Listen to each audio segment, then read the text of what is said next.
Bismillahirrahmanirrahim. Alhamdulillahirabbil alamin.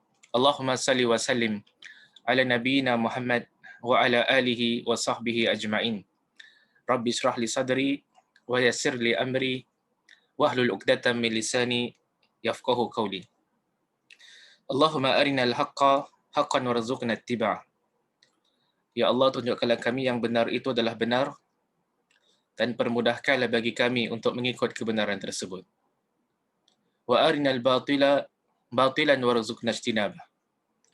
Ya Allah, tunjuklah kami yang batil itu adalah batil dan permudahkanlah bagi kami untuk menjauhi kebatilan tersebut. Wahdina lima ikhtalifa fihi minal haqqi biiznik. Bila kami petunjuk dalam isu-isu yang diperselisihkan dengan izinmu. Innaka tahdi man tasha' ila sirati mustaqim.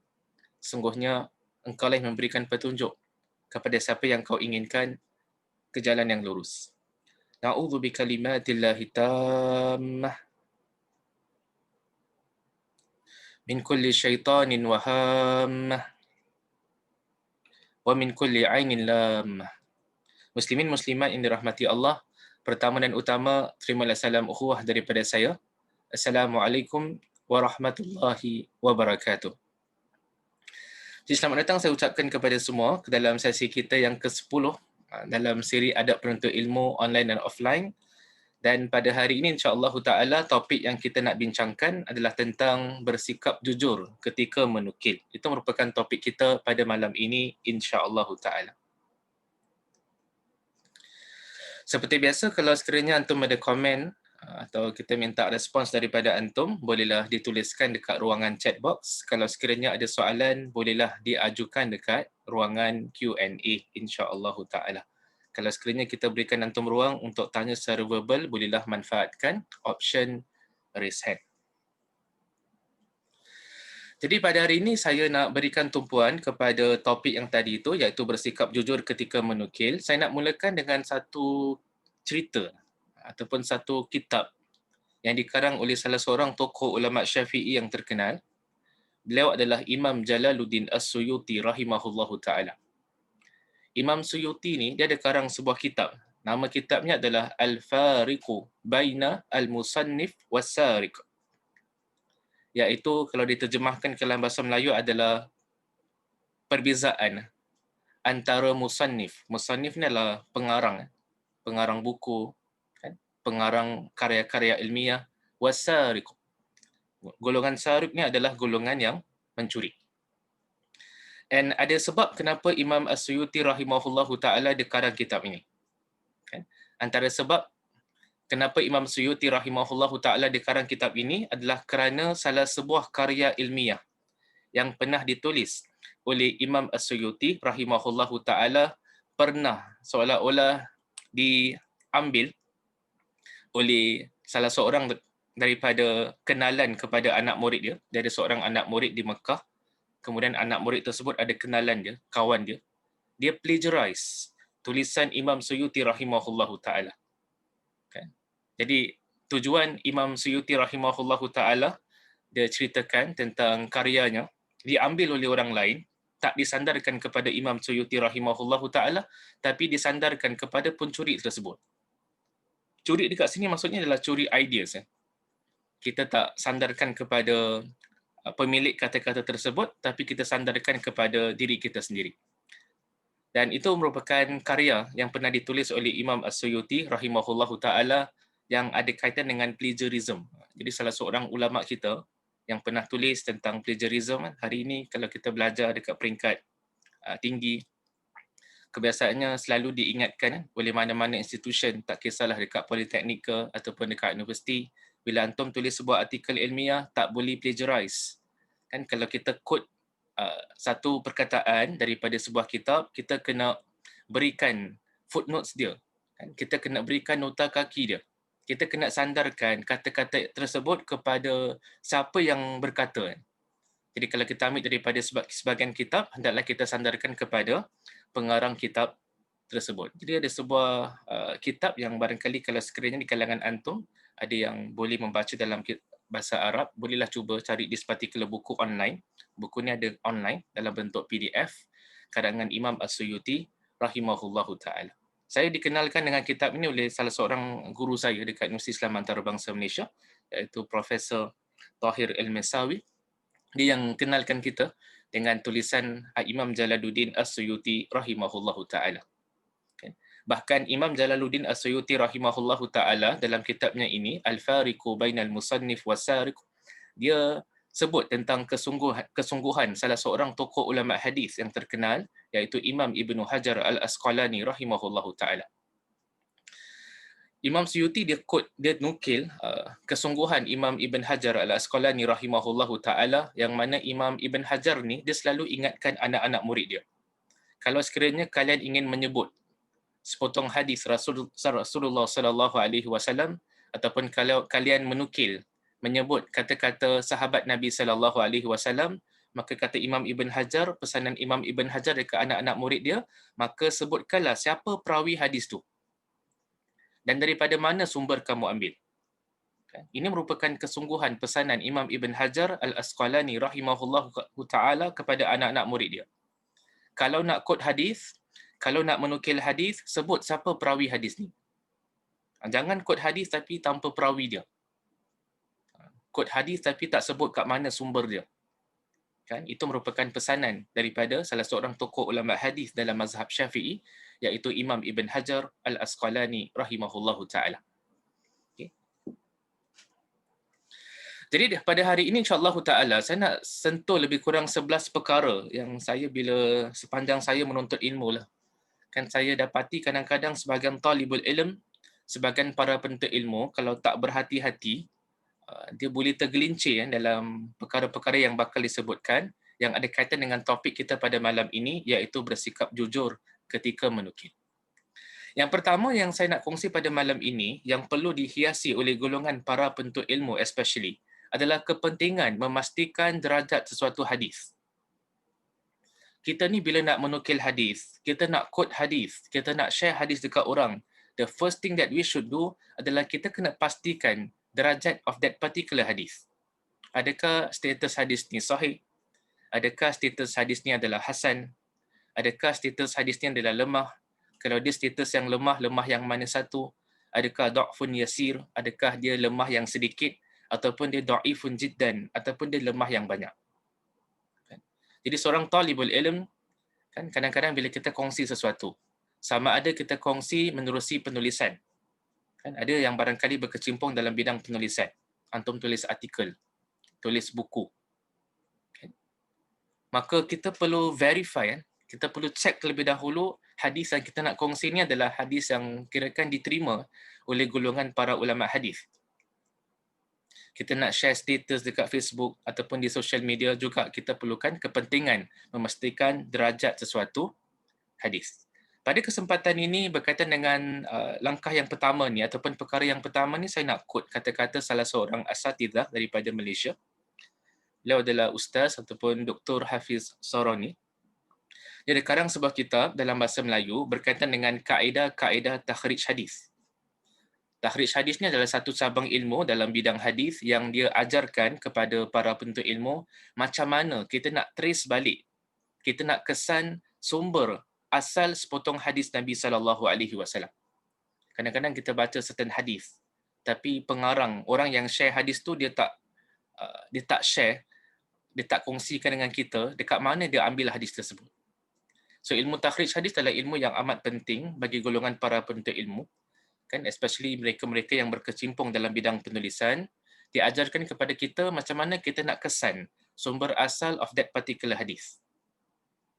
Kitab apa yang kita nak rujuk, lelaman apa yang kita boleh rujuk.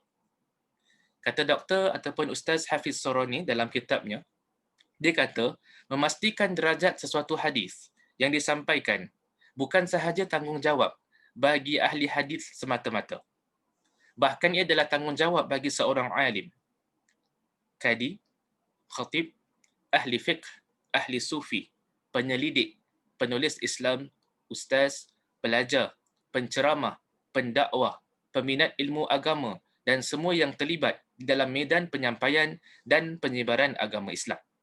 Ini merupakan pandangan yang pernah saya nukil word for word daripada kitabnya, iaitu Ustaz Hafiz Soroni, yang ada kaitan dengan kaedah-kaedah takhrij hadis.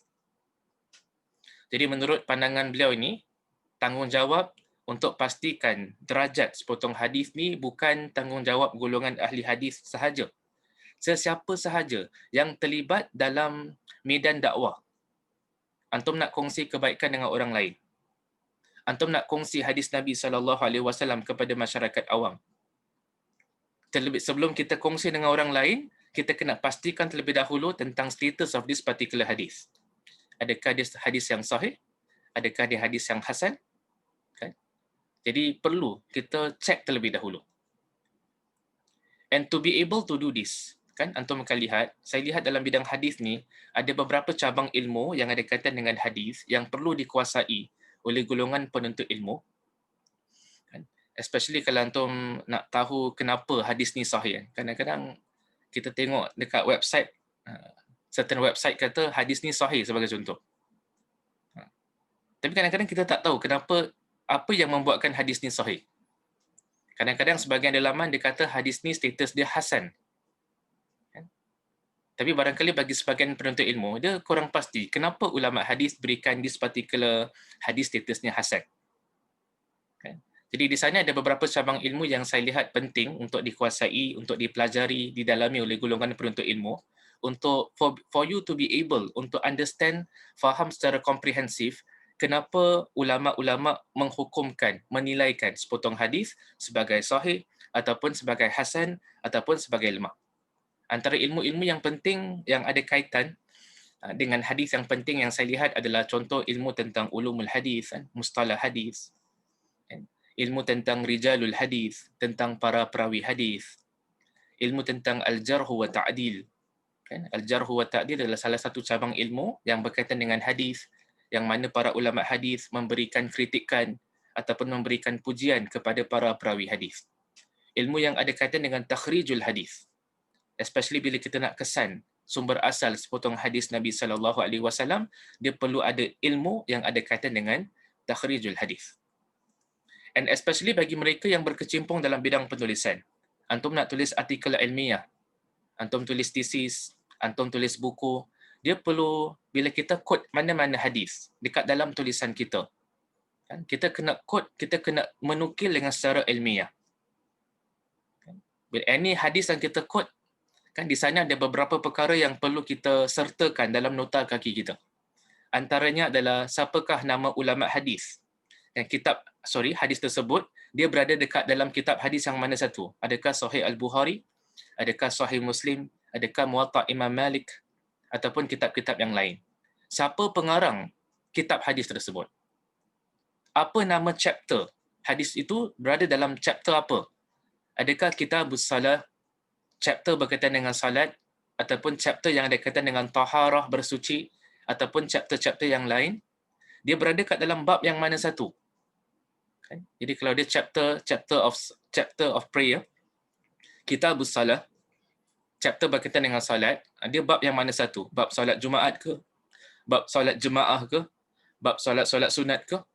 Dan apa nombor hadisnya? Dan apa status hadisnya?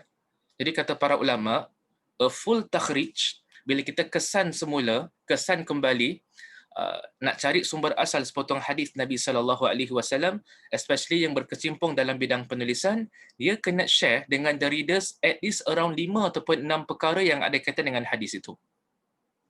Antaranya adalah tadi saya sebutkan nama buku hadis, yang hadis tu wujud dalam kitab mana, siapa pengarang dia, apa nama chapter dia, apa nama bab dia, apa nombor hadis dia, dan apa statusnya. Okay. Jadi ada kurang-kurang lebih kurang 5-6 perkara yang perlu kita berikan maklumat, especially kalau kita berkecimpung dalam bidang penulisan. Jadi first kali yang kita nak tegaskan adalah tentang kepentingan untuk kita pastikan derajat sepotong hadis. Ketika mana kita kongsikan hadis Rasul SAW. Ini juga merupakan pesanan yang tadi itu Imam Ibn Hajar Al-Asqalani rahimahullahu ta'ala, kan dia pesan kepada anak-anak muridnya, kalau mana-mana hadis yang antum kongsi, kan hendaklah disebutkan tentang perawi dia. Kan itu merupakan pesanan Imam Ibn Hajar Al-Asqalani rahimahullahu taala. Perkara yang kedua yang saya nak kongsi dengan antum, yang ada kaitan dengan topik kita pada malam ini, iaitu sikap jujur ketika menukil, adalah termasuk dalam sikap jujur ketika menukil adalah menjelaskan perbezaan pandangan para ulama hadis yang muktabar berkaitan derajat sesuatu hadis. Apa yang kita maksudkan? Yang maksud kita maksudkan pada dengan poin ini adalah kadang-kadang sepotong hadis ni different ulama hadis mereka mempunyai penilaian yang berbeza berkaitan dengan status sepotong hadis. And this is not surprising. Kenapa berlaku? Adalah kerana penilaian terhadap status hadis dia adalah termasuk dalam urusan ataupun perkara ijtihadiyah. Dia adalah perkara ijtihad. Sebagaimana para ulama fikih mereka berijtihad dalam isu-isu fikih. Kan, and kita kalau lihatlah dalam isu-isu fikih ni banyak berlaku perselisihan pandangan. Sebab itu buku-buku comparative fiqh ni tebal-tebal. Kenapa tebal Ustaz buku berkaitan dengan perbandingan mazhab fikih? Kerana memang ada banyak isu yang ulama kita berbeza pandangan. Dan perbezaan pandangan tersebut terbit daripada ijtihad yang berbeza. Kan, ijtihad yang dimaksudkan adalah seorang ulama mujtahid dia bersungguh-sungguh untuk mengeluarkan pandangan dalam sebuah isu. Sebagaimana dalam isu-isu fikih ada perkara-perkara ijtihadiyah, maka dalam isu berkaitan dengan hadis pun dia ada sebahagian perkara termasuk dalam ijtihadiyah. Dan salah satunya adalah berkaitan dengan memberi penilaian status hadis. Kadang-kadang kita bertemu dengan satu keadaan yang para ulama kita berbeza pandangan tentang hadis yang sama. Ada yang kata hadis ni hasan, statusnya hasan, boleh diterima. Ada kata hadis ni adalah status dia lemah. Kan? Kadang-kadang kita lihat bila kita belajar para ulama, hatta di kalangan golongan para ulama hadis, mereka berbeza pandangan dalam penentuan status hadis, sebahagian di kalangan riwayat, sebahagian di kalangan hadis-hadis Rasulullah sallallahu alaihi wasallam. Jadi saya tertariklah dengan pendekatan yang digunakan oleh salah seorang ulama namanya Syekh Al-Bassam. Dia ada karang sebuah kitab Tawdihul Ahkam, kan, dia syarah sebuah kitab Bulughul Maram. Kitab Bulughul Maram ni dikarang oleh Imam Ibn Hajar Al-Asqalani rahimahullahu taala. Kitab Bulughul Maram ni ada terjemahan ke dalam bahasa Melayu, bahasa Indonesia, bahasa Inggeris. Kalau tak silap saya, kalau bahasa Inggeris, versi bahasa Inggeris, dia diterjemahkan sebagai Attainment of the Objectives, yang dikarang oleh Imam Ibn Hajar Al-Asqalani rahimahullahu ta'ala. Jadi Imam Ibn Hajar, dia pernah compile, dia pernah kumpulkan hadis-hadis yang berkaitan dengan hukum hakam. Kemudian datang ramai ulama selepas Imam Ibn Hajar Al-Asqalani rahimahullahu ta'ala, mereka syarahkan, mereka berikan penjelasan yang detail berkaitan dengan hadis-hadis yang dikumpulkan oleh Ibn Hajar Al-Asqalani rahimahullahu ta'ala. Dan salah seorang daripada kalangan ulama semasa yang pernah syarahkan that particular kitab adalah Syekh Al-Bassam dalam kitabnya Tawdihul Ahkam, kan, berkaitan dengan syarah Bulughul Maram. Syekh Al-Bassam ni, kalau bagi mereka yang pernah baca kitab Syekh Al-Bassam ni, dia ni bila sebelum dia bahaskan tentang apakah pengajaran-pengajaran yang boleh diraih daripada sepotong hadis, especially hadis yang dikumpulkan oleh Imam Ibn Hajar Al-Asqalani rahimahullahu ta'ala, dia akan terlebih dahulu bahaskan tentang sanad. Dia akan terlebih dahulu bahaskan tentang status hadis ni. Dan dalam hadis-hadis yang mana diperselisihkan oleh para ulama hadis, dia akan quote, dia akan nukil. Kan, yang contoh yang di particular hadis diperselisihkan kan, oleh para ulama hadis tentang statusnya. Jadi adalah penting bagi golongan talibul ilm, kalau sekiranya memang ijtihad, pandangan para ulama hadis berbeza kadang-kala dalam penentuan hadis, hendaklah kita jelaskan. Jadi kita orang lain tahu yang di particular hadis tidak disepakati tentang statusnya ataupun tentang derajatnya. Dekat sini saya nak ajukan satu soalan, saya harapkan respons daripada para peserta sekalian kalau ada yang ada jawapan. Soalan saya adalah, apakah contoh hadis yang diperselisihkan derajatnya oleh para ulama hadis yang muktabar? Apa hadis-hadis yang antum pernah dengar, yang antum ketahui, yang mana ulama hadis yang muktabar, ulama hadis yang hebat-hebat, dia beza pandangan. Ada kata hadis ni hasan, ada kata hadis ni lemah. Apa contohnya? Ada yang ada examples? Boleh tuliskan dekat chat box. Hadis berkaitan dengan apa? Tak perlu quote lah the entire hadis. Okay. Hadis berkaitan dengan apa? Jadi ada kata hadis berkaitan dengan muzik, ada kata hadis Allahumma innaka afuun. Barangkali ini masukkan yang doa yang selalu dibaca dalam bulan Ramadan tu. Ada yang mengatakan tentang hadis menuntut ilmu. Ada yang mengatakan tentang Isra' Mi'raj. Kan? Ada yang mengatakan berkaitan dengan puasa. Kan? Jadi syukran saya ucapkan kepada yang memberikan komen. Kan? Ada yang tambah berkaitan dengan nikah dengan wuduk. Okay? Jadi syukran di atas pandangan-pandangan antum. Kan? Kita nak kongsi, menurut penilaian saya ataupun menurut pembacaan saya lihat ada sebahagian hadis ni ulama selisih tentang status dia. Dan yang berselisih pandangan ni bukan talibul ilm. Yang berselisih pandangan ni adalah ulama hadis yang kibar. Dan ulama hadis yang muktabar, yang dijadikan sebagai pegangan, kan, yang dihormati dalam in the field of hadis. Contoh yang kita nak berikan adalah tentang solat sunat tasbih. Kan? Solat sunat tasbih ni ada tak hadis dia? Ada. Tapi ulama hadis berbeza pandangan tentang status hadis solat sunat tasbih. Kan? Kalau antum bagi mereka, kan, kalau antum yang berkesimpung dalam bidang hadis, kan, antum akan lihat solat sunat tasbih ni hadis dia diperselisihkan statusnya.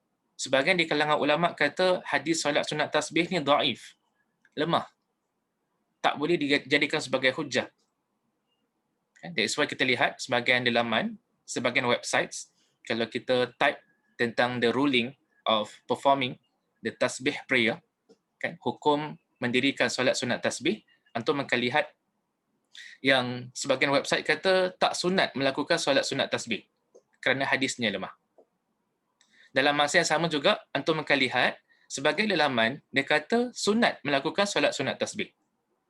Antara mazhab yang mengatakan sunat melakukan solat sunat tasbih adalah mazhab Syafi'i. Jadi sebab kalau kita baca buku-buku fikih, kita akan dapati buku-buku fiqh mazhab Syafi'i ni, anda solat-solat sunat, salah satu solat sunat yang mereka anjurkan adalah solat sunat tasbih. Dan kenapa mazhab Syafi'i mengatakan solat tasbih ni adalah sunat? Kerana mereka ikut pandangan para ulama hadis yang mengatakan hadis tentang solat tasbih ni adalah hadis yang hasan. Mereka akur yang hadis ni adalah hadis yang lemah, tapi bila disokong dengan jalan periwayatan yang lain, maka naik derajatnya kepada status hasan. Dan antara ulama hadis yang menghukumkan hadis solat tasbih ni sebagai sebagai hasan adalah the famous imam, iaitu Imam Ibn Hajar Al-Asqalani rahimahullahu ta'ala. Imam Ibn Hajar Al-Asqalani rahimahullahu ta'ala, dia berpandangan hadis tentang solat tasbih ni adalah hadis yang di peringkat hasan.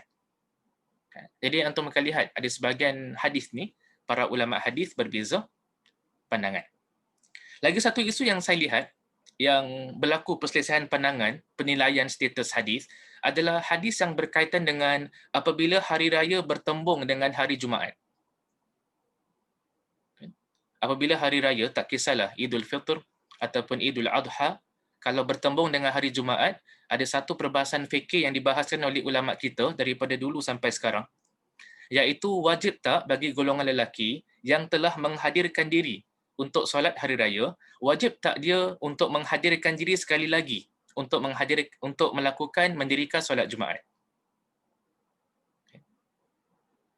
Lelaki-lelaki yang dah hadir untuk solat hari raya pada pagi raya, bila dia balik rumah, wajib tak dia keluar lagi sekali pergi masjid untuk mendirikan solat Jumaat.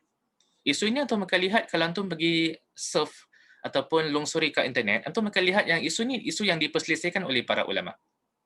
And one of the reasons kenapa ulama berselisih dalam isu ini adalah perselisihan pandangan ulama hadis tentang status dia. Tentang status hadis yang berkaitan dengan isu ini.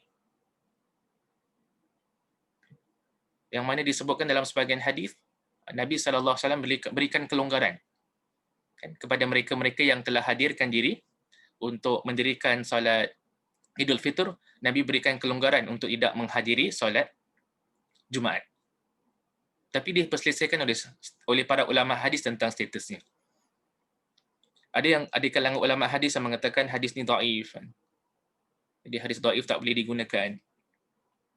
Tak boleh mengkhususkan ayat dalam surah Al-Jumu'ah yang perintah golongan lelaki untuk mendirikan solat Jumaat pada hari Jumaat. Ada sebagian ulama hadis kata tidak, hadis ni bukan hadis yang lemah. Ada yang kata hadis ni adalah hadis yang sahih. Antara yang berpandangan hadis ni sahih adalah ulama-ulama hadis yang hebat juga. Antaranya adalah Syekh Shu'aib Ar-Naud rahimahullahu taala dan juga ulama-ulama hadis yang lain. So kita akan lihat kadang-kadang sebahagian isu ni ulama kita berselisih pandangan adalah because of perbezaan penilaian mereka, ijtihad mereka yang berbeza dalam menentukan sepotong hadis apakah tarafnya, apakah derajatnya, adakah derajatnya sahih ataupun hasan ataupun lemah. Perkara ketiga yang saya nak kongsi dengan antum yang ada kaitan dengan sikap jujur ketika menukil adalah kepentingan menukil pandangan para ulama daripada kitab tulisan mereka. This is very important. Kita kalau nak nukil pandangan Imam Nawawi rahimahullahu taala, kita kena nukil daripada kitab-kitab tulisan Imam Nawawi rahimahullahu taala. Kita kalau nak menukil, kita nak quote pandangan Imam Al-Ghazali rahimahullahu taala, maka hendaklah kita buka kitab-kitab tulisan yang dikarang oleh Imam Ghazali rahimahullahu taala. Sama juga dengan ulama-ulama yang lain. Kalau nak tahu, kalau nak menukil pandangan Imam Ibn Kathir rahimahullahu taala, perlu buka kitab-kitab yang pernah dikarang oleh Imam Ibn Kathir rahimahullahu taala. Jangan kita buka kitab orang lain. Especially jangan kita buka kitab-kitab orang yang menentang dia. Musuh dia. Golongan ulama ni kalau antum perhatikan, kadang-kadang mereka ni ada musuh. Orang yang tak suka pada dia. Dan wallahu ta'ala alam, saya lihat selalunya ni lah orang-orang golongan ulama ni kan, ataupun golongan orang-orang yang baik ni pasti ada musuh. Saya teringat pesanan Imam Ibn Hazm rahimahullahu ta'ala. Imam Ibn Hazm ni walaupun dia mazhab zahiri, tapi dia ada karang sebuah kitab yang baik berkaitan dengan akhlak. Kitab ni telah diterjemahkan ke dalam bahasa Melayu. Ke dalam bahasa Inggeris. Dia ada karang sebuah kitab berkaitan dengan akhlak yang dikarang oleh Imam Ibn Hazm. Imam Ibn Hazm kata, kan, yang berkaitan dengan dia perhatikan yang orang-orang yang baik selalunya ada musuh. Bahkan dia pernah keluarkan satu statement, dia kata, siapa-siapa yang tak ada musuh, siapa-siapa yang tak ada opponent, itu menunjukkan yang orang itu dia tak ada kebaikan. Apa maksud dia? Maksudnya adalah, usually orang bila ada sifat-sifat yang baik, kadang-kadang orang lain cemburu. Bila orang lain cemburu, itulah timbulnya permusuhan, timbulnya ada opponent yang barangkali dia tak puas hati. Tengok yang this particular person ada certain kelebihan yang tak ada pada dirinya. Jadi according to Imam Ibn Hazm, orang yang tak ada opponent, orang yang tak ada musuh, pada pandangan dia lah, ni pandangan peribadi dia, adalah barangkali orang ni tak ada ciri-ciri yang baik. Sampai orang lain pun tak cemburu kat dia. Kalau kita perhatikan daripada dulu sampai sekarang, kita akan dapati yang ramai di kalangan para ulama kita, mereka ada penentang mereka. Mereka ada opponent mereka. Walaupun apa yang mereka lakukan adalah benda-benda yang baik. Jadi bila kita nak menukil satu pandangan, kita menukil direct daripada kitab tulisan ulama itu tersendiri. Dan bukan kita menukil daripada pihak orang lain, kerana takut-takut pihak orang lain tu tidak jujur. Takut-takut pihak yang lain tu, especially musuh-musuhnya, especially penentang-penentangnya, memutarbelitkan kata-katanya. And ini berlaku. Saya lihat ada sebagian scholars ni memang dizalimi. Sebagian golongan ulama ni memang dizalimi. Dizalimi oleh siapa? Dizalimi oleh sebagian penentang dia. Ulama ni dia tak kata benda ni, tapi penentang dia yang tulis dalam kitab, seolah-olah throw words into his mouth. Dia kata yang this particular scholar say these things, sebut benda ni. Padahal bila kita rujuk balik dekat dalam kitab-kitab tulisan ulama tersebut tak pernah kata benda tu. Itu yang membuatkan para ulama kita menekankan tentang kepentingan bila kita nak nukil satu pandangan, the best approach pendekatan adalah kita refer, go straight buku-buku kepada buku-buku yang ditulis oleh para ulama, ulama tersebut. Dan bukan oleh penentang-penentangnya. Dekat sini saya nak tanya lagi satu soalan. Afwan, saya minum air kejap. Bismillah.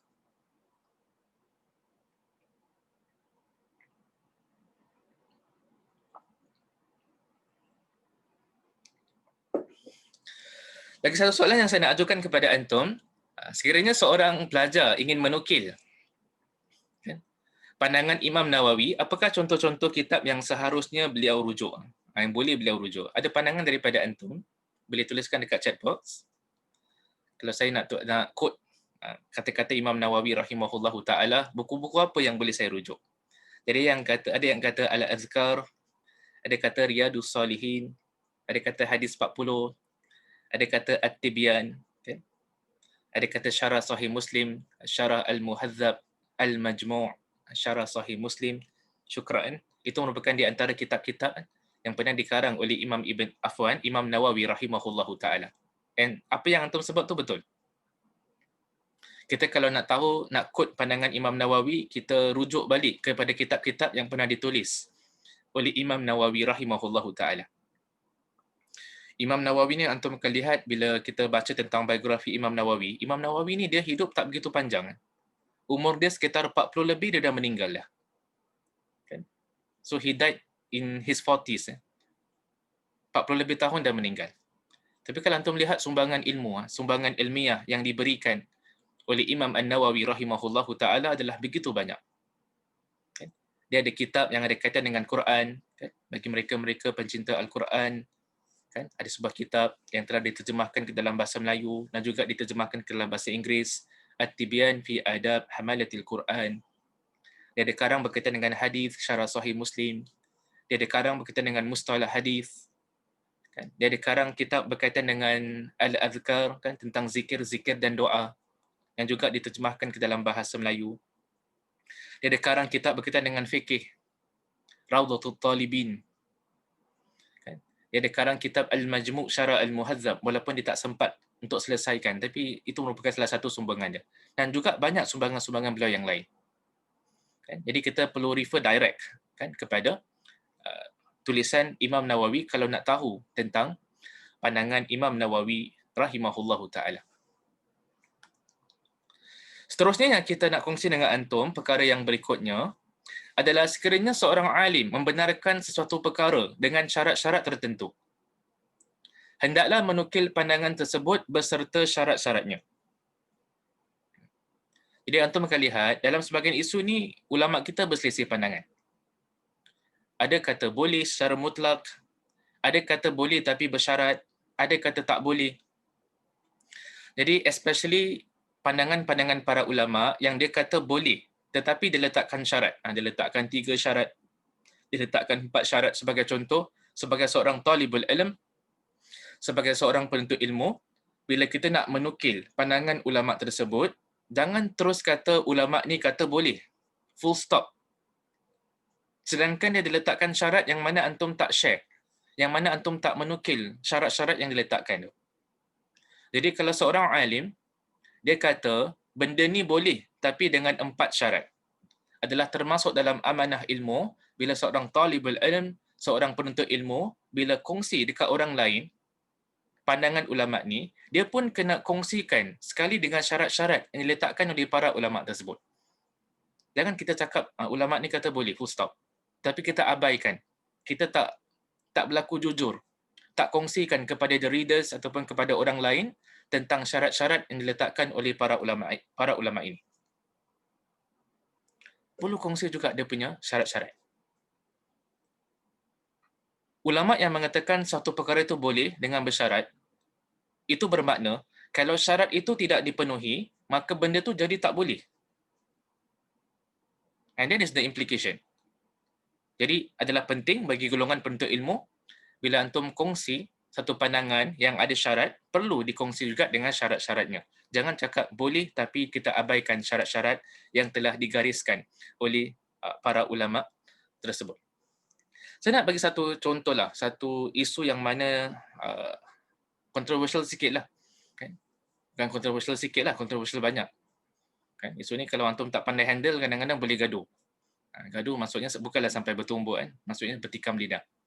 Isu tentang penggunaan alat muzik. Kan?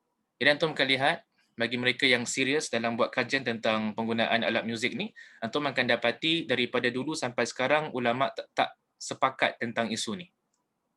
Ada sebahagian di kalangan ulama yang mereka mengatakan alat muzik itu haram digunakan, kecuali satu alat muzik iaitu daf. Daf ni macam gendang. Kenapa mereka kecualikan daf, Ustaz?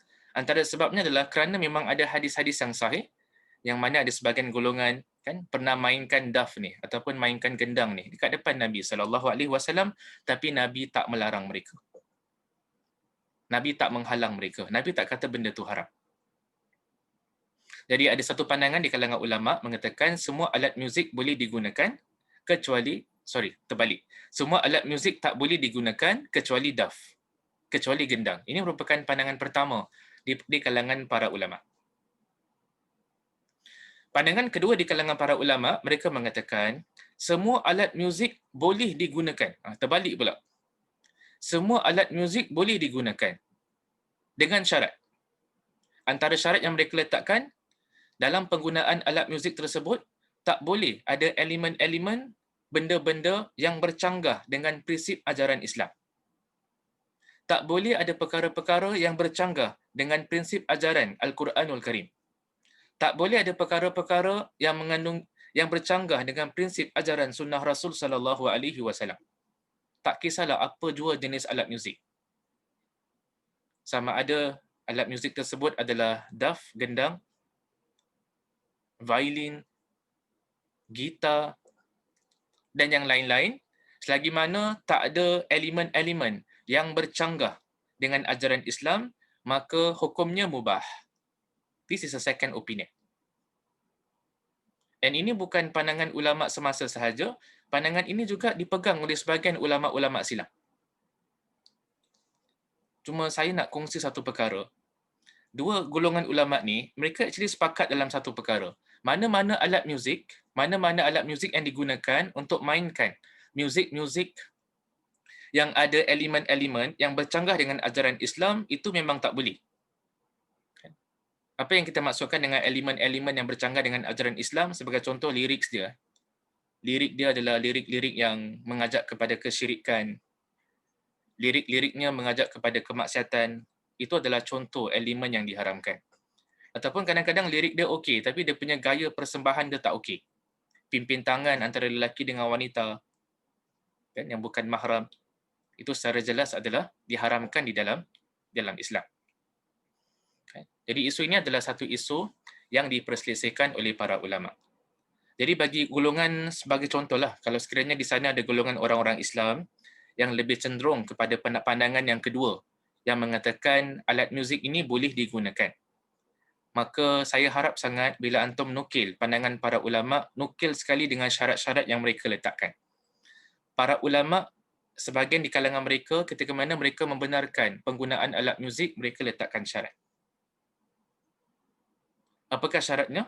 Antara syarat yang paling penting adalah penggunaan alat muzik tersebut tak boleh ada elemen-elemen yang bercanggah dengan prinsip ajaran Islam.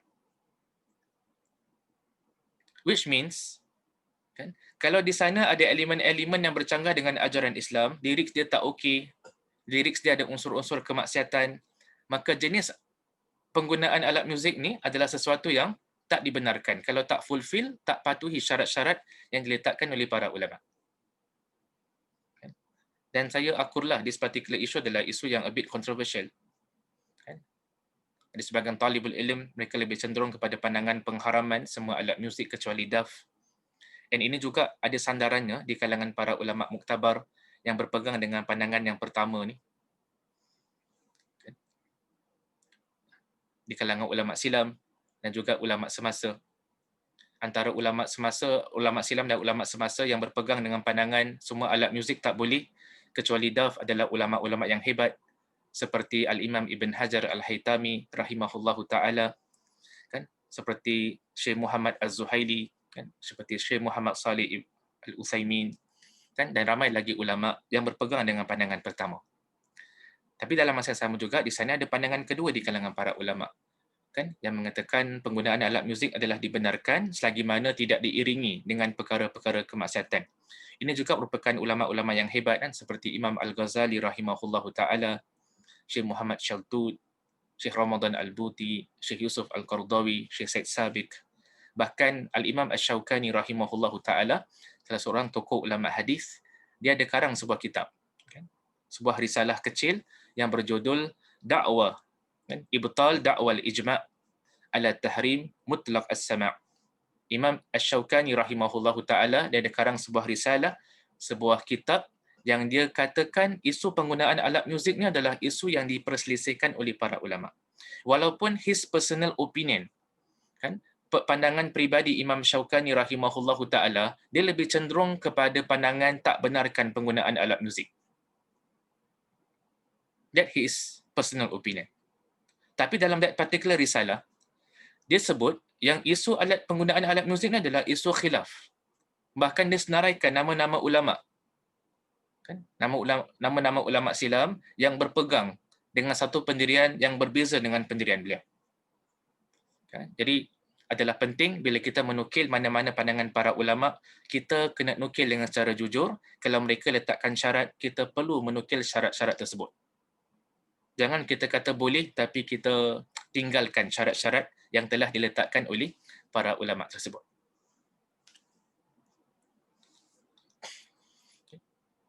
Seterusnya yang kita nak kongsi dengan antum adalah perkara yang berikutnya. Isu-isu yang memerlukan kepada perincian hendaklah dijelaskan secara terperinci. Apa yang saya maksudkan? Kadang-kadang sebahagian perbahasan isu-isu yang berkaitan dengan Islam ataupun agama kita ni, dia tak boleh kita bahaskan secara general. Kita kata, oh benda ni boleh, benda ni tak boleh. Boleh ataupun tak boleh. Maksudnya dia tak boleh kita bahaskan dengan tidak diperincikan. There are some issues, kita bila bahaskan, kita kena bahaskan dengan terperinci. Kerana benda tersebut, dia ada banyak klasifikasi dia. Dia ada banyak kategori dia. Different kategori ada different hukum. Tak boleh kita generalizekan. Kan? Saya nak bagi contoh lah, mudah-mudahan dengan contoh ni lebih mudah untuk antum faham. Kan? Contoh tentang isu insurans. Isu insurans ni saya pernah bahaskan dalam sesi-sesi yang lalu. Adalah kadang-kadang orang tanya, Ustaz, apa hukum sebagai seorang Muslim mengambil isu insurans? Bagi sebahagian, barangkali pendekatan mereka jawab, boleh, full stop. Sebahagian pula kata tak boleh, full stop. Okay. Itu barangkali pendekatan sebahagian di kalangan orang Islam ketika mana jawab this particular issue. Tapi wallahu ta'ala alam, pada pandangan peribadi saya, nak jawab hukum tentang insurans sebagai contoh, dia perlu diperincikan. Kerana insurans, kita pernah kongsi dengan sebahagian di kalangan antum pada sesi-sesi yang lalu, dia bukan satu jenis. Dia ada beberapa jenis. Saya pernah kongsi dengan antum, insurans yang ada dekat dunia ni, termasuk dekat Singapura ni, dia ada beberapa jenis. Antaranya adalah insurans yang ada kaitan dengan takaful. Antaranya adalah insurans yang ditawarkan oleh pihak kerajaan. Antaranya adalah insurans yang bersifat compulsory, yang bersifat ijbari, yang diwajibkan oleh kerajaan. Ada insurans yang sifatnya adalah lebih kepada cooperative insurance. Ada insurans pula yang bersifat conventional insurance. Jadi dia bukan satu jenis.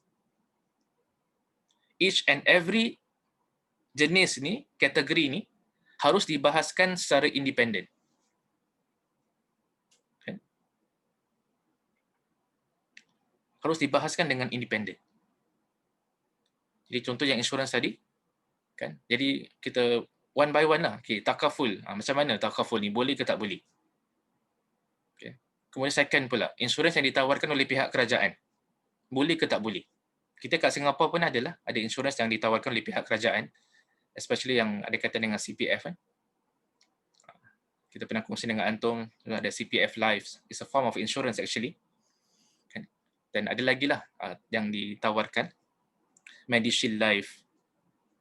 So sebagai contoh, itu pun requires a separate discussion. Insurans yang bersifat compulsory perlukan satu perbincangan yang independen.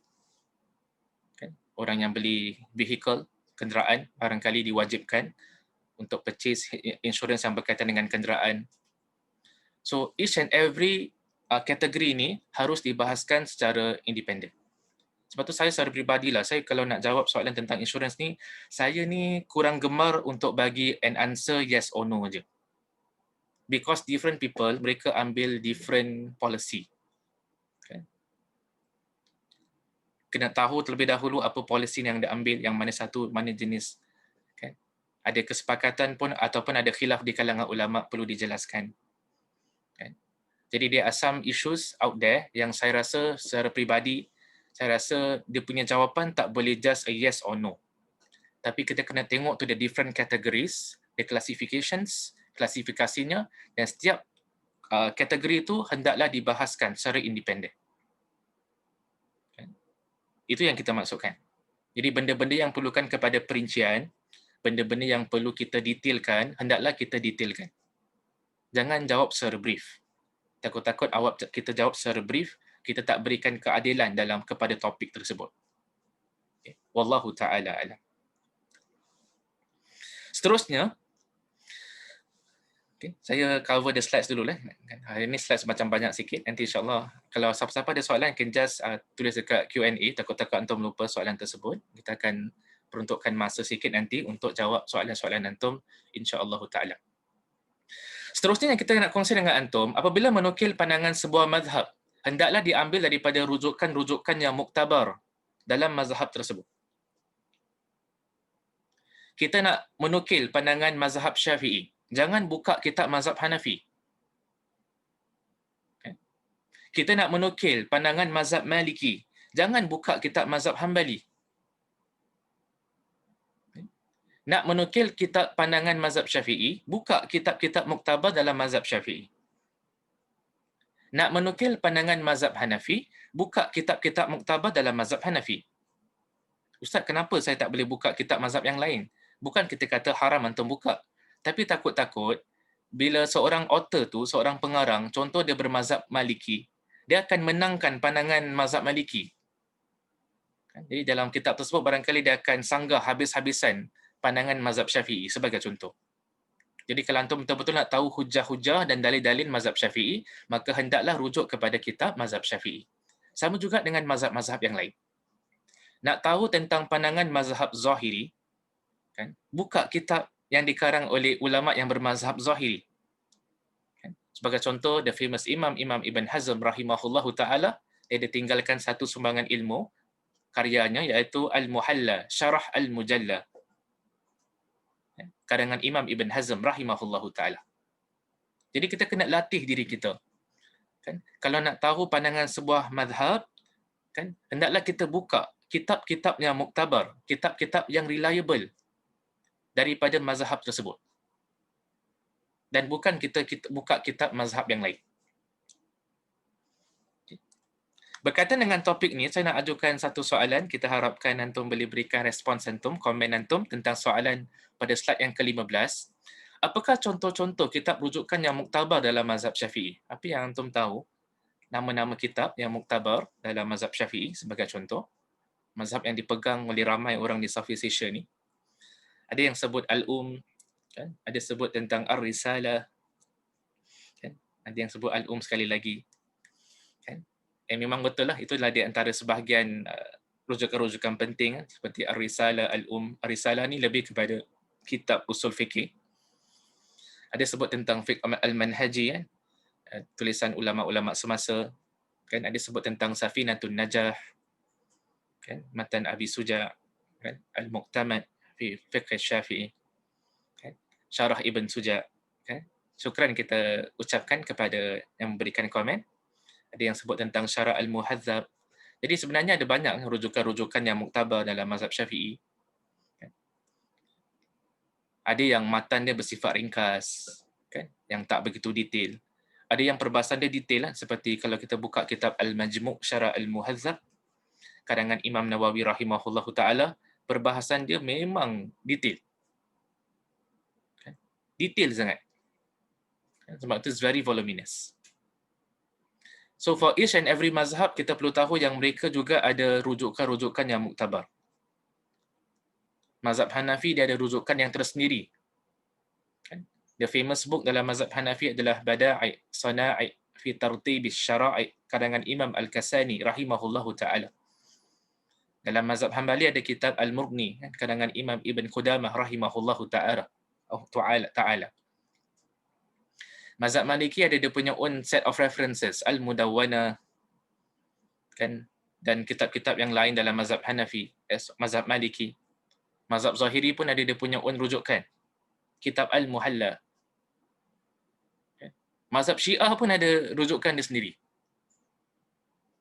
Saya teringat bila saya tulis tesis berkaitan dengan perbandingan mazhab, salah satu perkara yang saya kena cek adalah apa pandangan fikih mazhab Syiah. Jadi saya kena carilah buku-buku mazhab Syiah ni daripada sudut fikih dia. Dan saya jumpa kitab tersebut dekat Library Universiti Islam Antarabangsa Malaysia, kat UIA. Jadi sebagai reference ni adalah reference Syiah dalam bab fikih, khusus dalam bab fikih. Mereka pun ada usul fikih mereka sendiri dan mereka juga ada fikih mereka sendiri. Sama juga dengan mazhab Ibaldi. Orang-orang daripada Oman, mereka banyak ikut mazhab Ibaldi. Mereka pun ada dia punya own fiqh. Kan? Dan saya jumpalah kitab-kitab reference mereka ni dekat library ataupun perpustakaan Universiti Islam Antarabangsa Malaysia. So each and every mazhab ni mereka ada their own set of references yang perlu kita rujuk. Kalau kita benar-benar ikhlas, benar-benar jujur, nak tahu apakah hujah-hujah yang dilontarkan, yang diutarakan oleh sebuah mazhab, maka hendaklah kita go to direct to their references. Dan jangan rujuk kepada reference mazhab yang lain. Takut-takut mazhab yang lain tu akan merendahkan. Okay? This particular mazhab. Berikutnya, yang saya nak tekankan yang berkaitan dengan topik kita pada hari ini adalah tidak mengatakan ijma' dalam isu-isu yang ada khilaf. Apa itu ijma'? Ijma' kata sebahagian di kalangan para ulama usulul fiqh, kan? Ittifaqu jami'il mujtahidin fi asri min al-usur ala hukmi syar'i. Iaitu kesepakatan semua para ulama mujtahid kan dalam satu era yang berkaitan dengan satu hukum syarak. So senang kata, ijma' tu adalah kesepakatan semua ulama mujtahid. Ulama mujtahid tu apa, Ustaz? Ulama mujtahid adalah orang-orang yang berkeahlian kan, untuk mengeluarkan pandangan, untuk mengeluarkan fatwa, mengeluarkan hukum. Jadi ijma' ni adalah kesepakatan semua. Dan saya nak highlight the keyword. Ijma' adalah kesepakatan semua ulama, bukan kesepakatan majoriti ulama. Ustaz, apa kelebihan ijma' ni kalau antum bagi mereka yang mendalami ilmu usulul fiqh? Antara adillah muttafaq alaiha, antara dalil-dalil yang disepakati oleh para ulama madhab daripada pelbagai madhab adalah ijma'. Dalam bahasa Inggeris kita panggil consensus, consensus of opinion. Antara kelebihannya pernah disebutkan oleh Dr. Yusuf Al-Qardawi, bila ulama mujtahid semua sepakat berkaitan dengan satu isu, okay, maka the later generation, generasi yang datang terkemudian, tak boleh wujudkan satu pandangan yang baru yang bertentangan, yang bercanggah dengan ijma' tersebut, yang bercanggah dengan kesepakatan tersebut.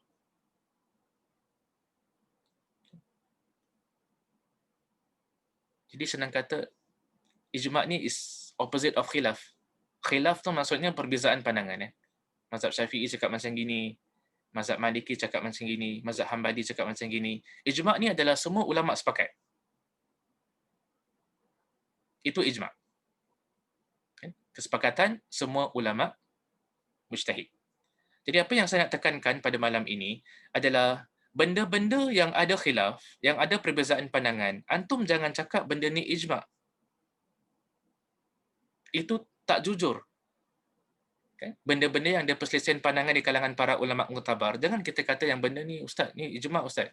Consensus of opinion. Semua ulama mujtahid bersetuju di atas hukum ini. Antum cakap semua ulama mujtahid bersetuju, tapi bila kita baca kitab-kitab tulisan ulama dulu, kita dapati ada ulama mujtahid yang beza pandangan. So isu-isu yang ada khilaf, kita tak boleh mengatakan yang benda ni ijma'.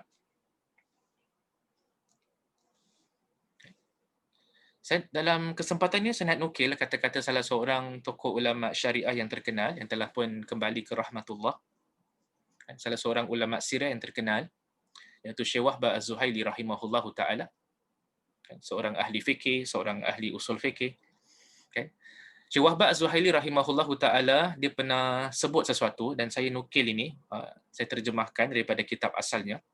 Dia karang sebuah kitab usul fikih yang amat berharga.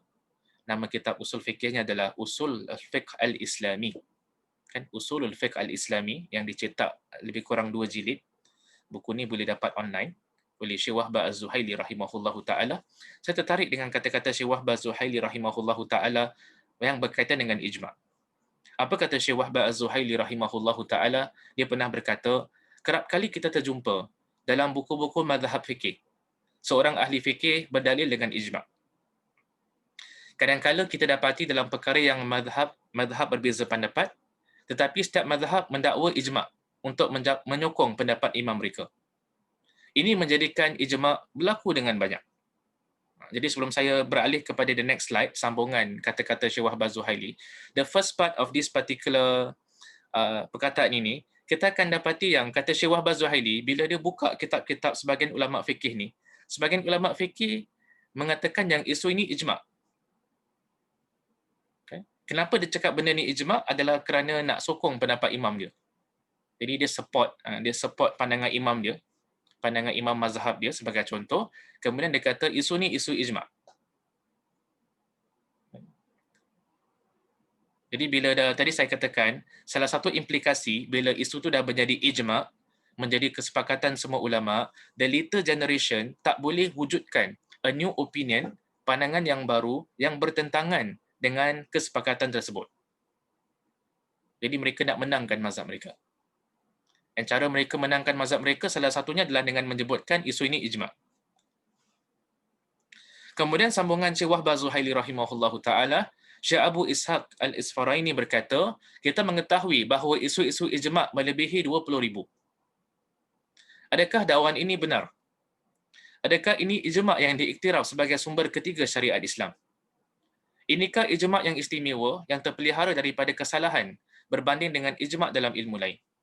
Bagaimanakah mungkin untuk diserasikan perkataan para ahli fikih ini dengan apa yang disebutkan oleh majoriti ulama usul fiqh bahawa ijma' adalah hujah yang qat'i, menjadi kafir sesiapa yang membantahnya. Sebenarnya tidak boleh dipegang ijma' fikih ini melainkan setelah dipastikan dan diselidiki. Barangkali yang dikatakan ijma' itu hanya sekadar pendapat kebanyakan, bukan semua mujtahid. Boleh jadi yang dimaksudkan hanya pendapat imam-imam yang 4 sahaja, bukan selain mereka. Boleh jadi pendapat ulama mazhab tertentu, bukan selain mereka. Mungkin mereka tidak tahu ada yang berbeza pendapat dengan mereka. Kebiasaannya, apa yang mereka maksudkan dengan ijma' adalah kesepakatan mazhab tertentu. Ini saya nukil daripada kitab Usul Fikih Syekh Wahbah Az-Zuhaili rahimahullahu taala. Karangan kitabnya berjudul Usulul Fiqh Al-Islami. Jadi Syekh Wahbah Az-Zuhaili rahimahullahu taala dia share dia punya opinion. Dia dapati sebahagian kitab ni ataupun sebahagian authors dengan begitu mudah mengatakan yang benda ni ijma'.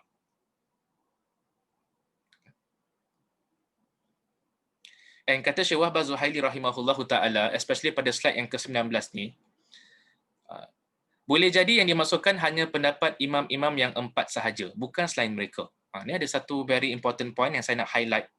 Kadang-kadang saya lihat sebagian golongan talibul ilm tergelincir dalam bab ni. Adalah bila ulama 4 mazhab sepakat, itu bukan ijma'. Dalam usul fikih, kan, menurut pandangan yang lebih tepat, bila ulama 4 mazhab sepakat di atas satu kaul, di atas satu pandangan, itu bukan ijma' ulama'. Kenapa Ustaz? Kerana mazhab tu lebih daripada 4. Ulama' mujtahid, dia tak terhad kepada ulama' yang bermazhab Syafi'i, yang bermazhab Hanafi, yang bermazhab Hanbali, yang bermazhab Maliki. Di sana ada independent mujtahid, yang mereka tak associate themselves dengan certain mazhab sebagai contoh. Kita ada di kalangan para ulama' mufassirin, ada di kalangan para ulama' muhaddisin, kan, sebagai contoh. Jadi kita nak tekankan, kan, adalah bila imam 4 mazhab sepakat di atas satu pandangan, itu bukan ijma'. Ijma' yang tadi saya masukkan, takrif yang saya berikan, ittifaqu jami'il mujtahidin. Kesepakatan semua ulama' mujtahid. Saya nak highlight the word semua. Dia bukan kesepakatan ulama' 4 mazhab.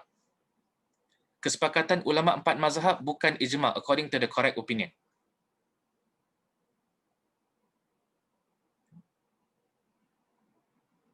Jadi kata Syekh Wahbah Az-Zuhaili, barangkali mereka ni guna perkataan ijma' tapi yang mereka masukkan adalah ulama' 4 mazhab sepakat. Tapi sebagaimana saya katakan tadi, al-mujtahidun, golongan ulama mujtahid dia tak terhad kepada ulama daripada 4 mazhab.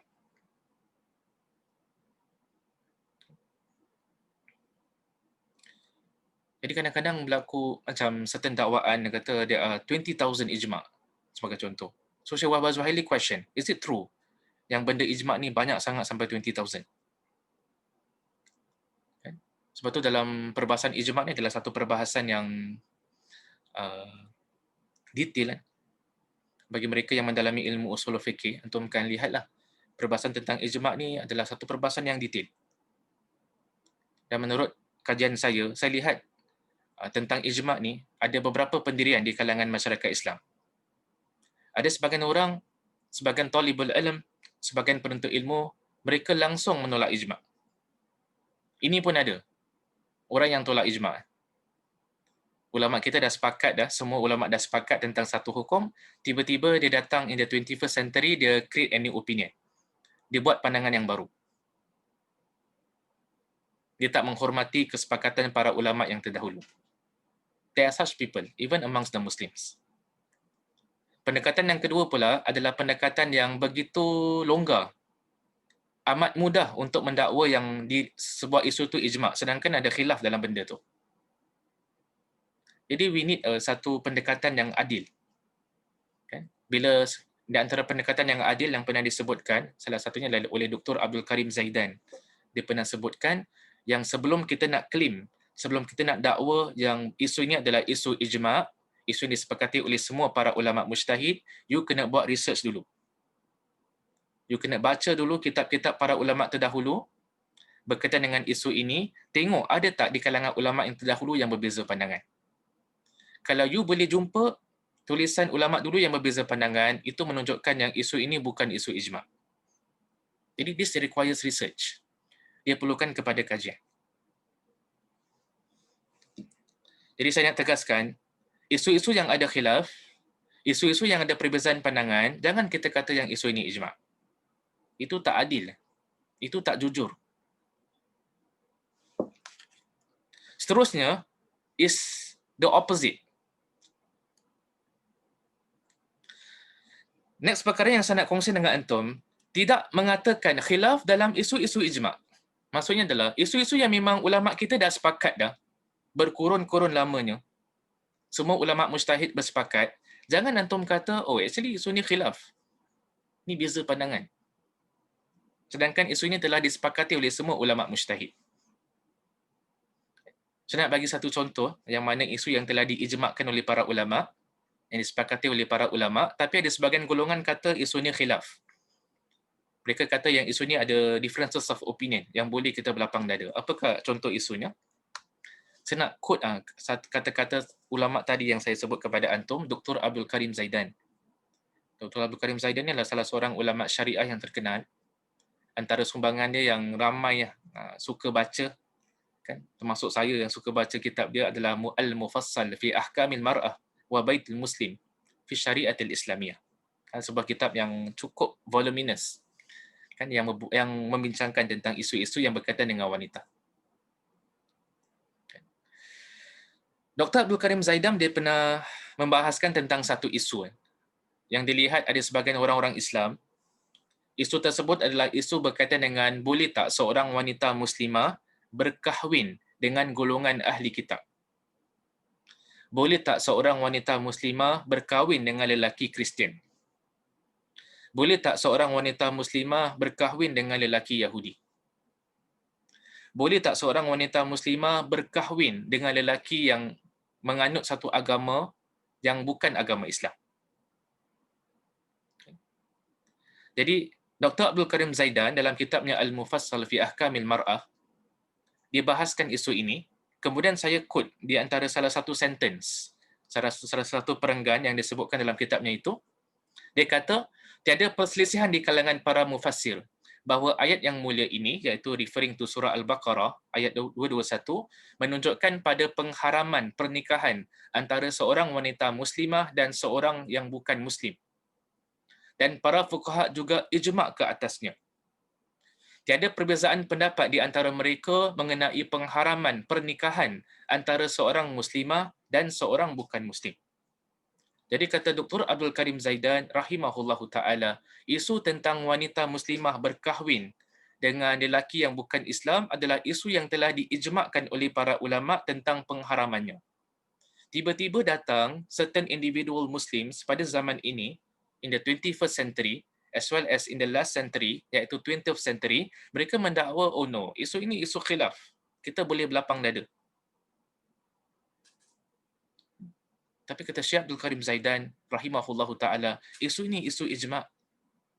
Bila dah diijma'kan oleh para ulama', bila ada kesepakatan semua ulama' mujtahid dalam this particular isu, maka the later generation, generasi yang datang terkemudian, tak boleh wujudkan satu opinion yang baru yang bertentangan dengan that particular opinion.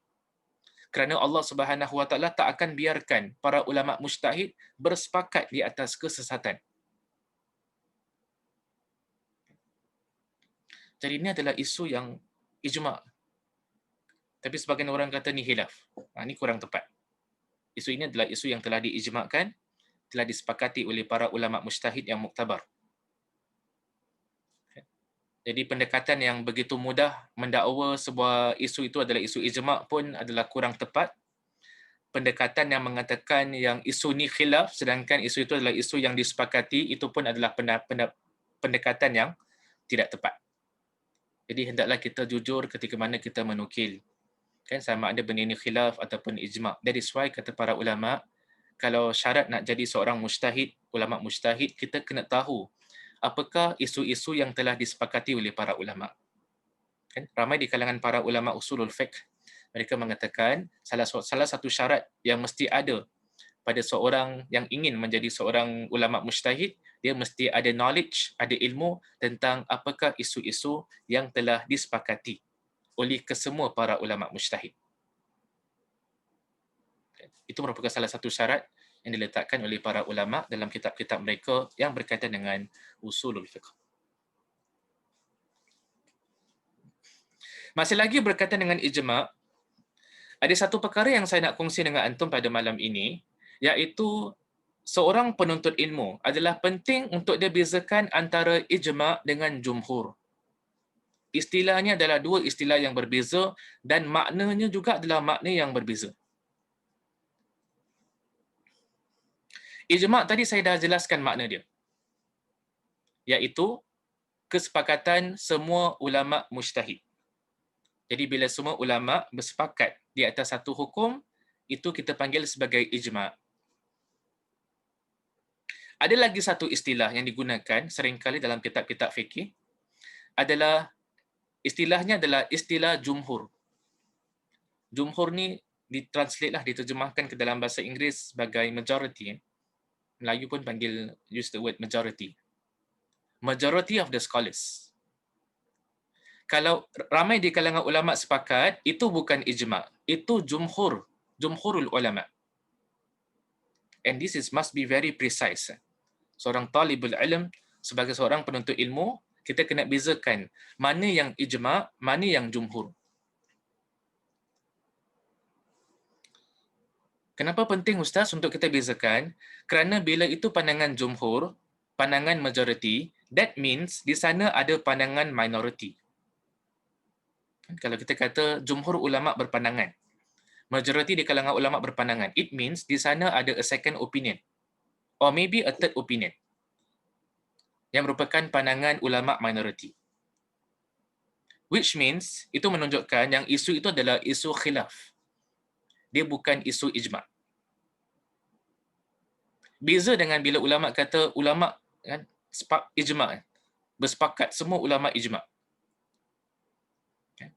There's a difference.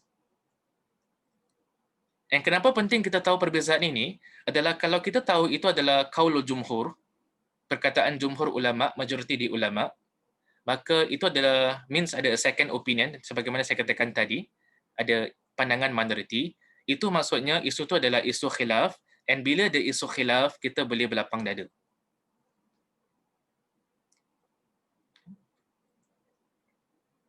Tapi kalau dia isu ijma' yang disepakati oleh semua ulama' mujtahid, itu yang tadi saya katakan, ramai di kalangan para ulama' mengatakan bila isu itu dah disepakati oleh semua ulama mujtahid, maka generasi yang datang terkemudian tak boleh mewujudkan pandangan yang baru yang bertentangan dengan kesepakatan tersebut. Sedang kata tak boleh kita yukhaliful ijma'. Kan? Tak boleh berbeza pandangan dengan kesepakatan tersebut. So this is very important.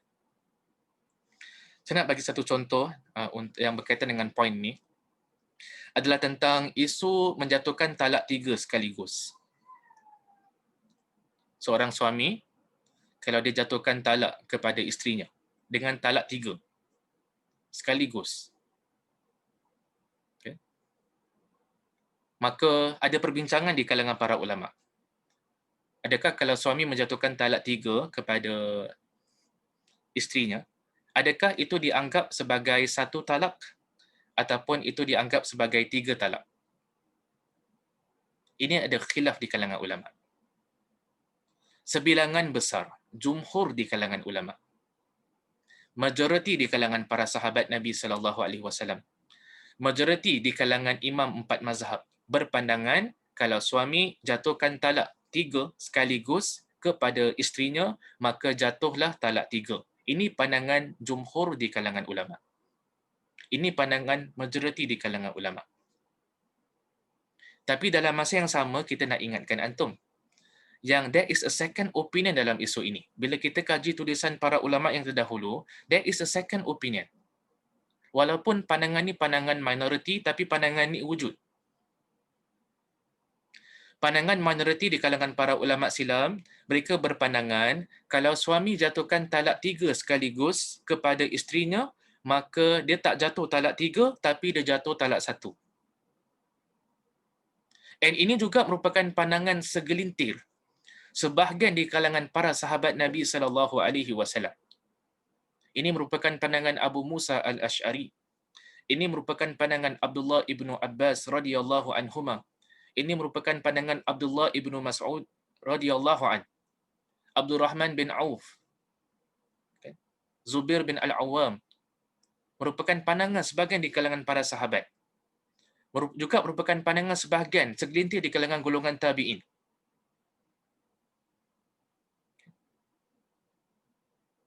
Jadi isu ini adalah isu khilaf. Dia bukan isu ijma'. Yes, kita agree. Jumhur ulama, majoriti ulama lebih cenderung pada pandangan yang pertama. Yang kata, kalau suami jatuhkan talak 3 sekaligus kepada isteri, jatuh 3. Itu pandangan majoriti. Itu bukan pandangan ijma'.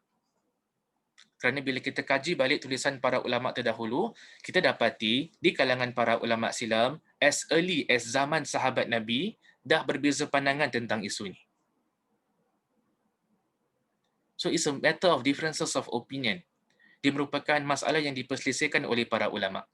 Bila dia adalah satu isu yang diperselisihkan oleh para ulama, kita boleh berlapang dada. Kalau ada sebahagian negara dia lebih cenderung kepada pandangan Abdullah ibnu Abbas tentang isu ini, there's no problem. Kalau sebahagian negara daripada sudut perundangan dia lebih cenderung kepada pandangan majoriti di kalangan ulama, there's also no problem nak berpegang dengan pandangan tersebut. It's up to the authorities. Kan? Pihak yang berautoriti, yang keluarkan fatwa dekat tempat tersebut, negara tersebut, untuk memilih pandangan mana yang lebih memberikan kemaslahatan kepada masyarakat di negara tersebut. Jadi tak bolehlah kan seorang yang contoh dia berpegang dengan pandangan majoriti, dia tuduh orang yang berpegang dengan pandangan minoriti ni, kau ni salah. Kan? Ataupun kamu ni dah wujudkan satu pandangan yang baru yang bertentangan dengan ijma' ulama. Tak, isu ni bukan ijma', isu ni khilaf. Al-khilaf bainal jumhur. Perbezaan pandangan antara jumhur ulama dengan minoriti ulama. Jadi saya nak ingatkan sekali kepada sekalian golongan para penuntut ilmu yang saya kasih sekalian, it's very very important for us to be very precise. Kita kena teliti sangat, berjaga-jaga sangat bila kita pilih kalimah yang kita keluarkan daripada mulut kita.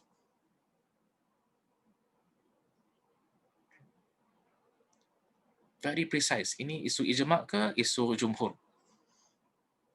Ini semua ulama mujtahid sepakat ke ini kesepakatan 4 mazhab? Kita kena membezakan.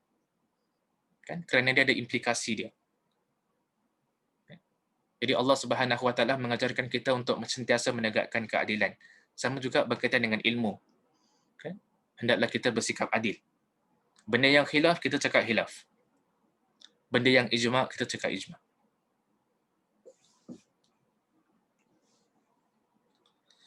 Seterusnya, saya cuba habiskan slide dulu. Lepas tu saya akan jawab soalan antum insya-Allah.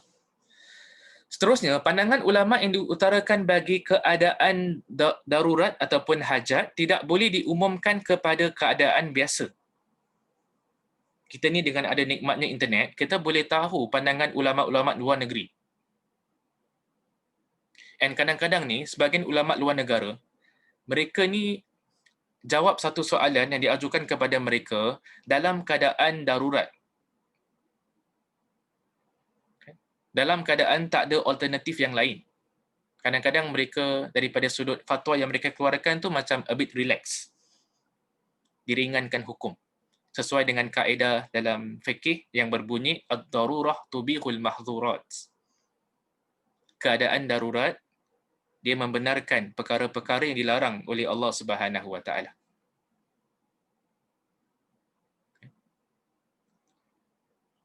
Bahkan kata para ulama, daruratnya adalah satu keadaan kalau kita tak melakukan benda yang haram, dia boleh membawa kepada kebinasaan. Barangkali dia boleh membawa kepada nyawa kita diambil sebagai contoh. Hajat tu apa pula Ustaz? Hajat dekat sini yang kita bukan masukkan hajat yang dalam bahasa Melayu. Hajat kalau bahasa Melayu, kita selalu gunakan hajat tu macam, kan saya datang ni berhajat, contoh. Orang Melayu kan. Tapi hajat dalam ilmu fikih ataupun ilmu usul fikih, dia lebih mengarah, dia adalah satu tahap di bawah darurat. Jadi kalau darurat tu adalah benda yang haram, kalau antum tak buat, dia boleh kos kebinasaan kepada diri kita. Hajat ni pula adalah benda haram, kalau kita tak buat, dia tak kos kebinasaan kepada diri kita. Tapi dia akan menyebabkan kita berada dalam satu keadaan yang amat menyukarkan. Dia akan berikan kesusahan yang teramat sangat kepada kita. Itu dipanggil sebagai hajat ataupun hajah dalam istilah usulul fiqh. Jadi pandangan ulama-ulama yang kita baca online kat internet kan, yang mereka sedang address satu isu yang telah sampai kepada kategori darurat, satu isu yang telah sampai kepada kategori hajat. Tak boleh kita ambil, kita nukil that particular pandangan, kemudian kita apply kat negeri kita. Yang barangkali negeri kita pula bukan berada dalam keadaan darurat. Bukan dalam keadaan hajat, tapi dalam keadaan normal, dalam keadaan biasa. Tak boleh, pasal dia ada dua konteks yang berbeza. Saya nak bagi satu contoh. Okay. Ada satu contoh, saya baca certain articles in English in the internet. Saya dapati ada sebagian orang ni, segelintir di kalangan orang-orang Islam ni, mereka berpandangan golongan wanita ni tak wajib pakai tudung. Golongan wanita ni tak wajib tutup kepala dia. Dia cukup dengan memakai pakaian yang terhormat. Dan pakaian terhormat according to them boleh berubah according to adat kebiasaan. Singapore barangkali ada a different definition of pakaian yang sopan. Amerika barangkali ada a different definition of pakaian yang terhormat ataupun sopan. Orang Arab barangkali ada a different definition kan of pakaian yang sopan.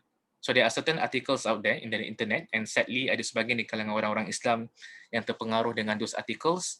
Mereka mengatakan yang tutup kepala ni, tutup rambut ni bagi wanita tak wajib. Lalu dalam artikel tersebut, mereka sandarkan pandangan mereka kepada Syekh Abdullah bin Bayyah, hafizahullah ta'ala. Mereka mengatakan yang Syekh Abdullah bin Bayyah pernah mengatakan dalam situasi darurat, diberikan kelonggaran daripada sudut hukum. Ada sebuah artikel yang quite famous. Yang saya lihat kadang-kadang dikongsi oleh sebahagian golongan talibul ilm, golongan para penuntut ilmu. Walaupun saya bila baca those artikel, saya lihat hujah-hujah yang diutarakan adalah hujah-hujah yang lemah-lemah belaka. Maka mereka nak support their stand, mereka nak support pandangan mereka, mereka gunakan nama Syekh Abdullah bin Bayyah, hafizahullah ta'ala. Maka apa yang saya nak kongsi dengan antum, kalaupun betul Syekh Abdullah bin Bayyah pernah keluarkan fatwa yang mengatakan dalam situasi darurat, especially orang-orang yang tinggal dekat sebahagian negara yang barangkali orang-orang Islam ditindas dekat sana, especially golongan wanita muslimah. Kalau antum keluar kan dengan menutup aurat dengan sempurna, takut-takut akan dicederakan kan oleh sebahagian lelaki-lelaki dekat sana. That is a different situation. That is dalam keadaan yang sukar, kan? Dalam keadaan yang darurat, dalam keadaan hajat. Tak boleh kita gunakan that opinion untuk kita apply dalam keadaan yang normal, dalam keadaan negeri yang aman, dalam keadaan biasa yang tidak ada ancaman pada nyawa. It is a two different context. Jadi bila kita melongsori internet, kita tengok kepada pandangan ulama, kadang-kadang pandangan tersebut merupakan jawapan kepada satu soalan yang diajukan kepada syekh tersebut. Jadi jawapan yang merupakan satu respons yang diberikan oleh seorang alim kepada satu soalan yang ada kaitan dengan keadaan darurat, tak boleh kita umumkan, kita generalizekan application dia kepada satu situasi yang bukan darurat. Bahkan saya pernah duduk sendiri, saya dengar dengan kedua telinga saya pandangan Syekh Abdullah bin Bayyah ketika mana dia datang ke Singapura beberapa tahun yang lalu. Dia berikan beberapa lectures, yang salah satu saya masih ingat sebuah lectures yang dia sampaikan dekat MUIS, Majlis Ugama Islam Singapura. Ada orang tanya beliau tentang batasan aurat bagi wanita. Secara jelas dalam jawapan dia dekat MUIS beberapa tahun yang lalu, dia katakan yang rambut itu termasuk dalam aurat. Kepala wanita, especially di rambut, itu termasuk dalam aurat. Bahkan kalau antum baca kitabnya, Sina'atul Fatwa, Syekh Abdullah bin Bayyah ada sekarang sebuah kitab yang amat bernilai, yang ada kaitan dengan fatwa, kan Sina'atul Fatwa, kitab ni boleh dapat secara online dalam bentuk PDF format. Dalam kitab tersebut juga ada satu muka surat yang merupakan fatwa, jawapan yang diberikan oleh Syekh Abdullah bin Bayyah. Syekh Abdullah bin Bayyah mengatakan berpendapat yang wanita itu wajib menutup kepalanya. Wanita wajib menutup rambutnya. Jadi adalah kurang sesuai jawapan-jawapan yang diberikan untuk situasi darurat, kita apply, terapkan fatwa tersebut dalam keadaan yang normal, itu adalah sesuatu yang menyimpang daripada keadilan. Jadi bila kita baca dekat internet, kita pun kena perhatikan jawapan ini diberikan dalam konteks apa? Adakah dalam keadaan darurat? Kan? Jadi kalau dia diberikan dalam keadaan darurat, tak sepatutnya kita apply, kan, kita terapkan pandangan tersebut ke dalam negeri kita yang barangkali bukan dalam keadaan darurat. Kan? Jadi it's very precise. Seorang penuntut ilmu hendaklah jujur, kan, ketika mana menukil pandangan. Dan suka juga saya kongsi dengan antum, kan, this is the last point for today insya-Allah taala, sebelum kita lihat kepada soal jawab, adalah pandangan ulama luar negara tidak sepatutnya diumumkan kepada konteks minoriti muslim seperti Singapura ni. Kan, dengan ada nikmat teknologi, ada nikmat internet, kan, kita boleh melungsuri pelbagai website, kan, daripada ulama luar negara. Cuma kita nak kongsi dengan antum, kadang-kadang konteks dia berbeza. Tak semua fatwa-fatwa yang antum baca dekat internet adalah can be applied dekat konteks Singapura ini. Saya nak bagi satu contoh.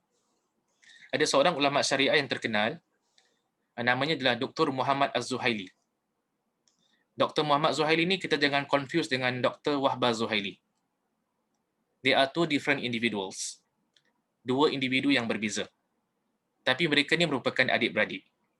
Syekh Wahbah Az-Zuhaili rahimahullahu ta'ala, dia merupakan abang dan bidang kepakaran dia dalam bidang syariah. Adik dia, Syekh Muhammad Zuhaili pun, dia adalah adik kepada Syekh Wahbah Zuhaili dan bidang kepakaran dia pun dalam bidang syariah. Syekh Muhammad Az-Zuhaili rahimahullahu ta'ala, dia pernah tulis certain books yang ada kaitan dengan insurance. Certain articles, certain research paper yang dia pernah tulis tentang insurance, dan dalam sebahagian artikel dia bila tulis tentang insurance konvensional, saya be very precise, insurance mana yang saya masukkan, kan, it's not the takaful, it's not the cooperative, dia bukan insurans yang ditawarkan oleh pihak kerajaan, dia bukan insurans yang bersifat compulsory, tapi insurans yang conventional insurance. Dia bila bahaskan tentang isu insurans konvensional, pandangan dia adalah dia lebih cenderung kepada pandangan yang insurans konvensional ni mengandungi unsur-unsur yang tidak yang tidak bertepatan dengan syariat Islam. Sedang kata, dia lebih cenderung kepada pandangan yang mengharamkan insurans konvensional. Dalam masa yang sama juga, Syekh Muhammad Az-Zuhaili, dia ada a second research paper yang bahaskan tentang isu insurans, tapi dalam konteks Amerika. Tadi tu, the first research paper secara umum, dia lebih cenderung kepada pengharaman insurans konvensional. Tapi dia ada karang sebuah second research paper berkaitan dengan insurans konvensional juga, tapi dalam konteks yang berbeza. Dalam konteks Amerika especially. Dia punya pandangan beza pula. Dia kata dalam konteks Amerika, kalau sekiranya in the absence of takaful, kalau sekiranya tidak ditawarkan insurance policy yang takaful, maka diberikan kelonggaran. Diberikan keringanan bagi orang-orang Islam untuk mengambil insurance konvensional. Two different views, dua pandangan yang berbeza yang terbit daripada seorang alim yang sama kerana konteks berbeza. Itu yang saya katakan kepada antum. Kadang-kadang kita ni bila baca fatwa, kan, dekat internet especially, tak boleh terus kita generalizekan. Kadang-kadang sebagian ulama, for keadaan biasa dia ada satu pandangan, tapi for certain context yang barangkali Muslim minority, they have a different opinion barangkali. So we need to be aware of this. Tak semua pandangan ulama luar negara tu boleh kita terus apply kan, kita terapkan dekat dalam konteks negeri kita ini. So itu merupakan di antara beberapa perkara yang saya nak kongsi pada malam ini. Sebelum saya jawab soalan-soalan antum, mana yang saya tahu, saya nak buat kesimpulan pada malam ini saya ada sentuh tentang lebih kurang 11 perkara yang penting yang saya harap kita boleh cuba amalkan benda-benda ini, especially bagi golongan penuntut ilmu. Yang pertama adalah tentang kepentingan memastikan derajat hadis. Sebelum kita share hadis, kita pastikan hadis itu kan kita tahu tentang status hadis tersebut. Yang kedua adalah menjelaskan perbezaan pandangan para ulama hadis yang muktabar berkaitan dengan derajat sesuatu hadis. Jadi kalau ada berlaku perselisihan pandangan ulama hadis tentang status potong hadis, maka hendaklah kita nukil juga pandangan perbezaan tersebut. Yang ketiga adalah kepentingan menukil pandangan para ulama daripada kitab tulisan mereka dan bukan kitab tulisan orang lain. Yang keempat, sekiranya seorang alim membenarkan satu perkara dengan syarat-syarat tertentu, hendaklah menukil pandangan tersebut berserta dengan syarat-syaratnya. Jangan kata orang yang ulama ni kata boleh, tapi kita omit, kita tak sebutkan syarat-syarat yang telah digariskan. Yang kelima, isu-isu yang memerlukan kepada perincian hendaklah dijelaskan secara terperinci. Contoh yang kita berikan tadi adalah berkaitan dengan insurans. Yang keenam, apabila menukil pandangan sebuah mazhab, hendaklah diambil daripada rujukan-rujukan muktabar dalam mazhab tersebut. Itu adalah lebih hampir kepada keadilan. Yang ketujuh, tidak mengatakan ijma' dalam isu-isu yang ada khilaf. Jangan kita kata ulama' sepakat dalam isu ini, sedangkan bila kita buat research, ada ulama'-ulama' yang berbeza pandangan. Yang ke-8, tidak mengatakan khilaf dalam isu-isu ijma'. Terbalik pula, dalam isu-isu yang ulama' kita sepakat, jangan kita pula kita kata yang isu ini adalah isu yang diperselisihkan. Yang ke-9 adalah penting untuk membezakan antara istilah ijma' dengan jumhur. Jumhur tu pandangan majoriti. Kesepakatan ulama' pak mazhab bukan ijma'. Itu masih falls under jumhur ulama'. Itu masih falls under majority di kalangan ulama' yang boleh kita berlapang dada. Yang ke-10, pandangan ulama' yang diutarakan bagi keadaan darurat ataupun hajat tidak boleh diumumkan kepada keadaan biasa. Kan, jawapan-jawapan, fatwa-fatwa yang dikeluarkan bagi situasi darurat tak boleh kita generalizekan. Tak boleh kita applykan kepada situasi-situasi biasa. Dan yang terakhir, yang ke-11, pandangan ulama' luar negara tidak sepatutnya diumumkan aplikasinya kepada konteks minoriti Muslim. Kerana barangkali konteksnya adalah konteks yang berbeza. Jadi itu adalah di antara 11 perkara yang saya nak simpulkan dalam perkongsian ilmu kita pada malam ini. Kita nak lihat kepada soalan-soalan antum. Kalau sekiranya saya ada jawapan dia, saya akan cuba jawab. Kalau saya tak ada jawapan dia adalah wallahu ta'ala a'lam.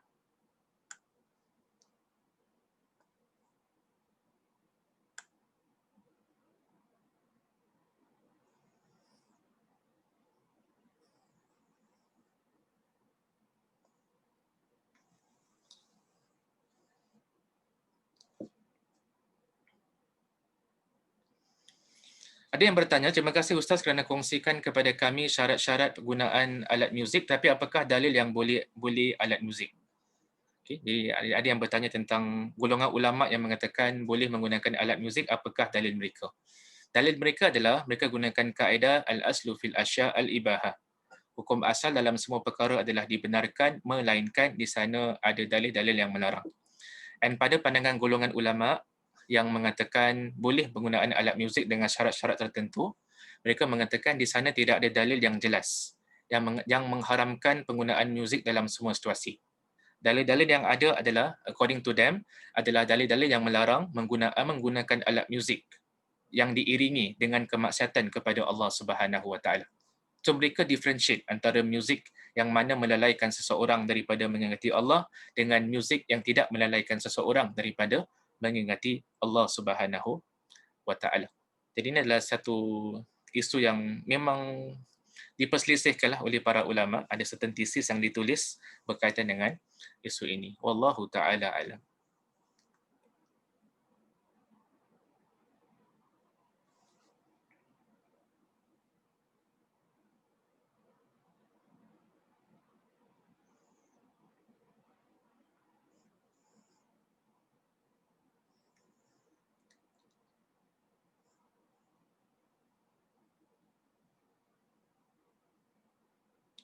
Ada yang tanya, adakah ijma' hukum muzik dan alat disepakati ulama salaf? Kalau according to research yang dibuat oleh Imam Ash-Shawqani rahimahullahu taala, salah seorang tokoh ulama hadis dalam kitabnya tadi, kan? Dia lebih cenderung kepada pandangan yang isunya adalah isu yang diperselisihkan di kalangan para ulama. Baik ulama silam dan ulama semasa. Kan? Cuma jumhur ulama. Kan? Jumhur ulama, majoriti di kalangan ulama lebih cenderung pada pandangan yang pertama yang mengatakan semua alat muzik tak dibenarkan kecuali daf. Itu pandangan jumhur. Itu pandangan majoriti. Kan? Itu adalah penilaian yang diberikan oleh Imam Ash-Shawqani rahimahullahu taala, pengarang kitab hadis yang terkenal Nailul Autar. Wallahu taala alam. Ada yang bertanya, Ustaz, bilakah dapat menggunakan kalimah ijma'? Kita hanya boleh guna kalimah ijma' bila semua ulama' mujtahid sepakat. Kan di sana ada kajian-kajian lah yang dijalankan. Ada sebahagian kitab-kitab yang menghimpunkan ijma'-ijma', kan, isu-isu yang disepakati kan oleh para ulama'. Ini kebiasaannya ditulislah bagi mereka-mereka yang minat dalam bidang usulul fiqh. Ada sebahagian kitab-kitab yang ada kaitan dengan ijma' yang dikumpulkan oleh sebahagian di kalangan para pengkaji.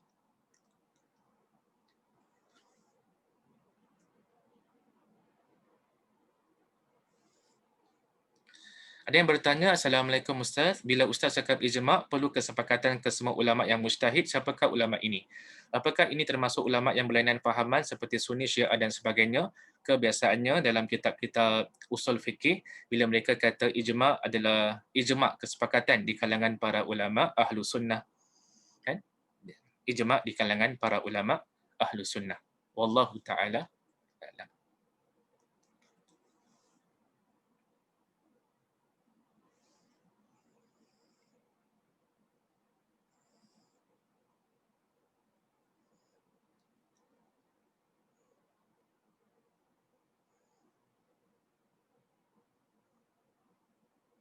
Ada yang bertanya, adakah memakai hijab untuk wanita itu ijma'?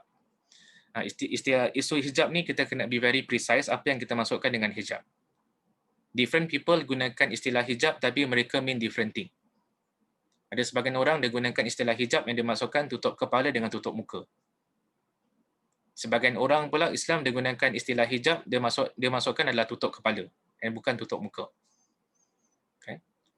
Jadi kalau yang kita masukkan adalah hijab kat sini, senang kata adalah tudung. Kita orang-orang Melayu kan. Dalam berkaitan dengan tudung, kena tutup kepala. Kan? Kita lihat kan yang wallahu taala alam lah. Saya setakat ni saya belum jumpa mana-mana ulama yang muktabar yang mengatakan yang tutup kepala tu tak wajib, saya belum jumpa lagi. Kan? Dan saya jumpa adalah tulisan para ulama daripada pelbagai mazhab yang mengatakan tutup kepala tu adalah benda yang disepakati. Kan? Bahkan Syekh Yusuf Al-Qardawi dalam tulisannya, dia berpandangan yang tutup kepala ni adalah sesuatu yang diijma'kan. Kan? Yang telah disepakati oleh semua para ulama mujtahid. Kan? Jadi kalau yang kita masukkan dengan hijab adalah pakai tudung, kan? Tutup kepala, kan? Maka itu disepakati ulama Syafi'i sepakat, kan? Ulama Maliki, ulama Hanafi, kan? Ulama Hambali, bahkan Imam Ibn Hazm pun sepakat, para mufassirin sepakat, para ulama hadis sepakat tentang kewajipan untuk menutup kepala bagi golongan wanita. Adapun menutup muka ni adalah isu khilaf. Isu yang diperselisihkan oleh para ulama, sebahagian di kalangan ulama kata wajib, sebahagian di kalangan ulama mengatakan adalah tidak wajib. Wallahu taala a'lam.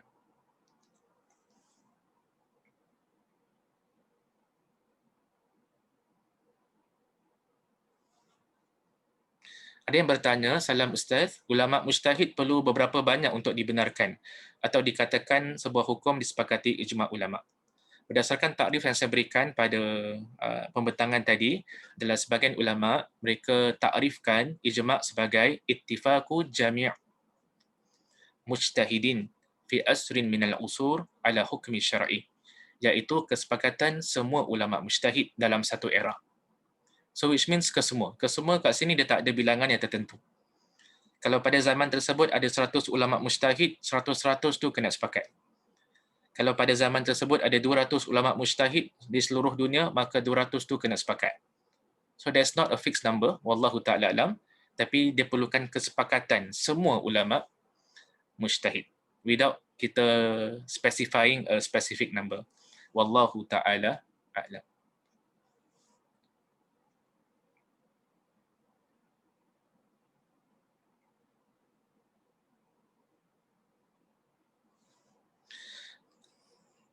Ada yang tanya, Ustaz tadi Ustaz mention respective authorities of a state country can choose of which pandangan yang akan membawa lebih maslahat kepada masyarakat setempat. Boleh tak kita sebagai orang awam to choose our own opinion of a certain matter walaupun if it's against the opinion of the Muslim rulers of our country? Okay. Kita kat sini, wallahu ta'ala alam, kalau yang authority yang saya masukkan adalah mahkamah. Contoh kat Singapura kita ada mahkamah syar'iyah. Jadi kalau mahkamah dah ada a certain stand dalam isu ini, kan kita kalau kita ada different stand pun kita tetap akan kalah. Kan? Kerana perundangan dekat satu negara tu dia dah set satu undang-undang based on a certain opinion. Kan kalau dia dah jadikan sebagai undang-undang, maka even though kalau kita sebagai individu mempunyai pandangan yang berbeza, tapi kalau kes kita bawa mahkamah, maka yang akan menang is actually perundangan. Kan apa yang telah ditentukan dekat berdasarkan undang-undang negeri tersebut. Melainkan benda tu fatwa. Kan fatwa yang dikeluarkan oleh contohlah oleh Fatwa Komiti Majlis Ugama Islam Singapura, barangkali you have a different opinion. Kan fatwa is not binding. Kan fatwa ni kadang-kadang dari isu khilafiyah dia boleh berbeza pandangan. Cuma kalau fatwa tersebut dah dijadikan dalam bentuk undang-undang, itu yang tak boleh di-challenge, tak boleh di-challenge oleh individu Muslim. Wallahu ta'ala a'lam. Ada yang minta, Ustaz boleh berikan latar belakang Syekh Abdullah bin Baya, boleh rujuk dekat website dia, binbaya.net.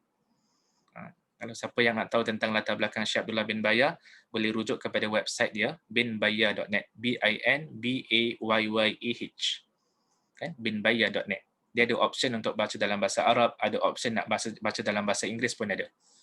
Tu boleh rujuk kepada laman Syekh Abdullah bin Baya, hafizahullahu ta'ala. Ada yang tanya, Ustaz, apakah maksud hafizahullah? Maksudnya adalah semoga Allah memeliharanya. Istilah ini, doa ini kebiasaannya kita bacakan bagi ulama-ulama yang masih hidup. Ulama-ulama yang masih hidup kita sebut hafizahullah. Semoga Allah pelihara dia. Ataupun dalam bahasa Inggeris, may Allah preserve him. Kebiasaannya kalau ulama-ulama yang dah meninggal dunia kita sebut rahimahullah. Semoga Allah merahmatinya. May Allah have mercy on him. Jadi rahimahullah kebiasaannya bagi ulama yang dah meninggal dunia ataupun orang-orang Islam yang dah meninggal dunia, hafizahullah adalah bagi orang-orang yang masih hidup. Okay. Kita orang Melayu pun actually ada gunakan, cuma kita punya istilah barangkali lain sikitlah. Kan? Kita orang-orang Melayu kena panggil Allah yarham. Allah yarham. Allah yarhamah. Dan Allah yarham tu maksudnya Allah yarham, semoga Allah rahmati dia. Kan? Cuma istilah dia berbeza sedikit sahaja. Wallahu ta'ala alam.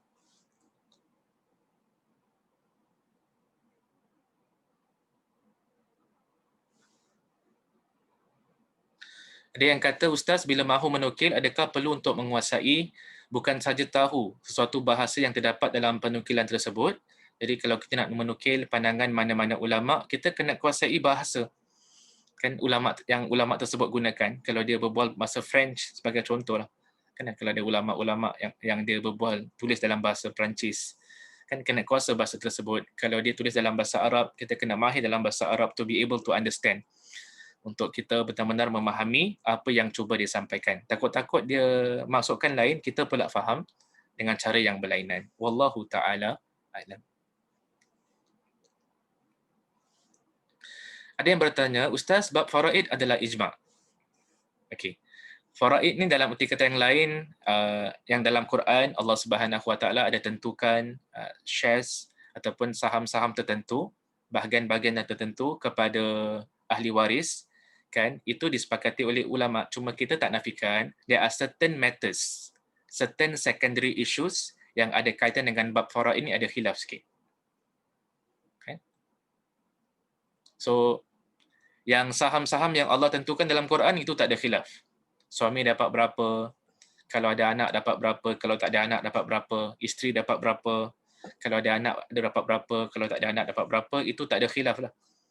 Kan? Kerana itu yang Allah dah set dah, Allah dah tentukan. Cuma there are certain secondary issues. Kan?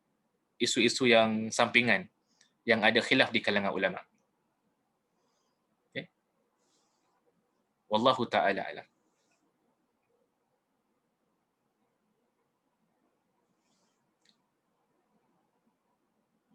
Ada yang bertanya, kalau hadis ulama berbeza pandangan daripada sudut darajat, adakah boleh diamalkan? Kalau kita yakin, kita trust a particular scholar, sebagai contoh, kita yakin dengan hujah-hujah yang dibawa oleh ulama. Contohlah, ada sepotong hadis ulama beza pandangan. Ada kata hasan, ada kata lemah. Ada kata hadis ni hasan li ghairihi. Ada kata pula ulama hadis mengatakan hadis ni dhaif. Kita pula cenderung kepada pandangan ulama yang mengatakan hadis ni hasan li ghairihi.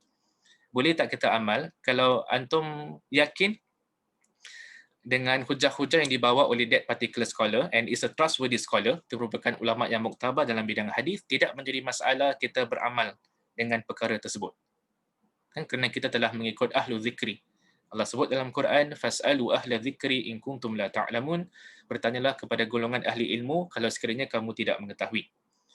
Okay. Jadi kalau kita lebih cenderung pada satu pandangan, tak kisahlah kita lebih cenderung kepada pandangan dhaif, lemah, ataupun kita pula lebih cenderung kepada pandangan yang mengatakan adalah hasan li ghairihi, boleh kita beramalkan dengan that particular hadis.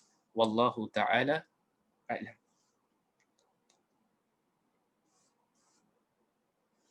Ada yang tanya, salam Ustaz, maksud Ustaz alat muzik adalah yang tradisional ke ataupun yang lain? Tadi kita bahaskan yang tentang alat muzik ni ada dua pandangan. The first opinion kata semua alat muzik tak dibenarkan kecuali daf. Daf ni macam gendang. The second opinion mengatakan semua alat muzik boleh digunakan. Tak kisah dia alat muzik tradisional ke ataupun yang wujud pada zaman ini ke, sama ada dia daf ke ataupun gitar, boleh digunakan tapi dengan syarat tak boleh ada elemen-elemen yang bercanggah dengan prinsip ajaran Al-Quran dan hadis. Lirik dia tak boleh contain words kemaksiatan. Cara performance dia tak boleh bercanggah dengan ajaran Islam. Kan? Jadi opinion yang kedua ni di kalangan ulama, mereka tak hadkan a certain type of alat muzik, mereka umumkan kepada semua jenis alat muzik selagi mana tak ada unsur-unsur kemaksiatan. Itu merupakan pandangan yang kedua. Jadi kalau berdasarkan pandangan kedua, nasyid-nasyid yang kita dengar, contoh macam nasyid-nasyid Raihan, Rabbani, Hijaz, tak tahulah orang masih dengar zaman ni ke tidak, maka kalau mereka gunakan certain alat muzik sebagai contoh, maka according to the second opinion, those music adalah dibenarkan. Kan? Kerana tidak mengandungi unsur-unsur yang bercanggah dengan ajaran Islam. Wallahu ta'ala a'lam.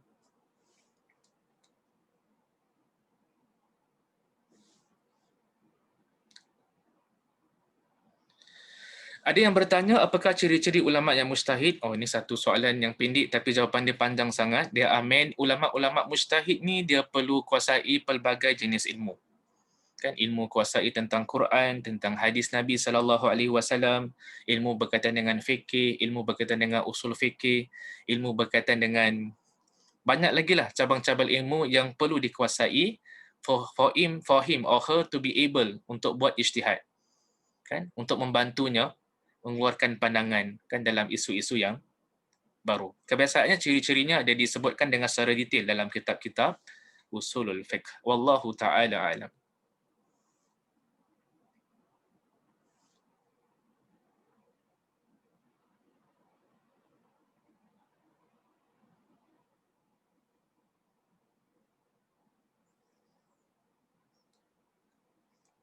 Ada yang tanya, Ustaz, adakah belajar membaca Quran dalam keadaan wanita haid? Adakah itu khilaf? Kalau yang dimaksudkan dengan membaca Quran dalam keadaan wanita tu sedang experience menses, menstruation, yes, isu ini memang isu yang diperselisihkan oleh para ulama. Ada sebahagian ulama strict dalam isu ini, mereka mengatakan wanita-wanita dalam keadaan menstruation tak boleh baca Al-Quran.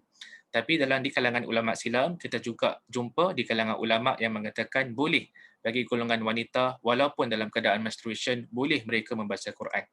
Jadi secara rumusannya adalah isu ni adalah isu khilaf, dia bukan isu ijma'. Bila dia isu khilaf, kita boleh berlapang dada. Wallahu ta'ala a'lam.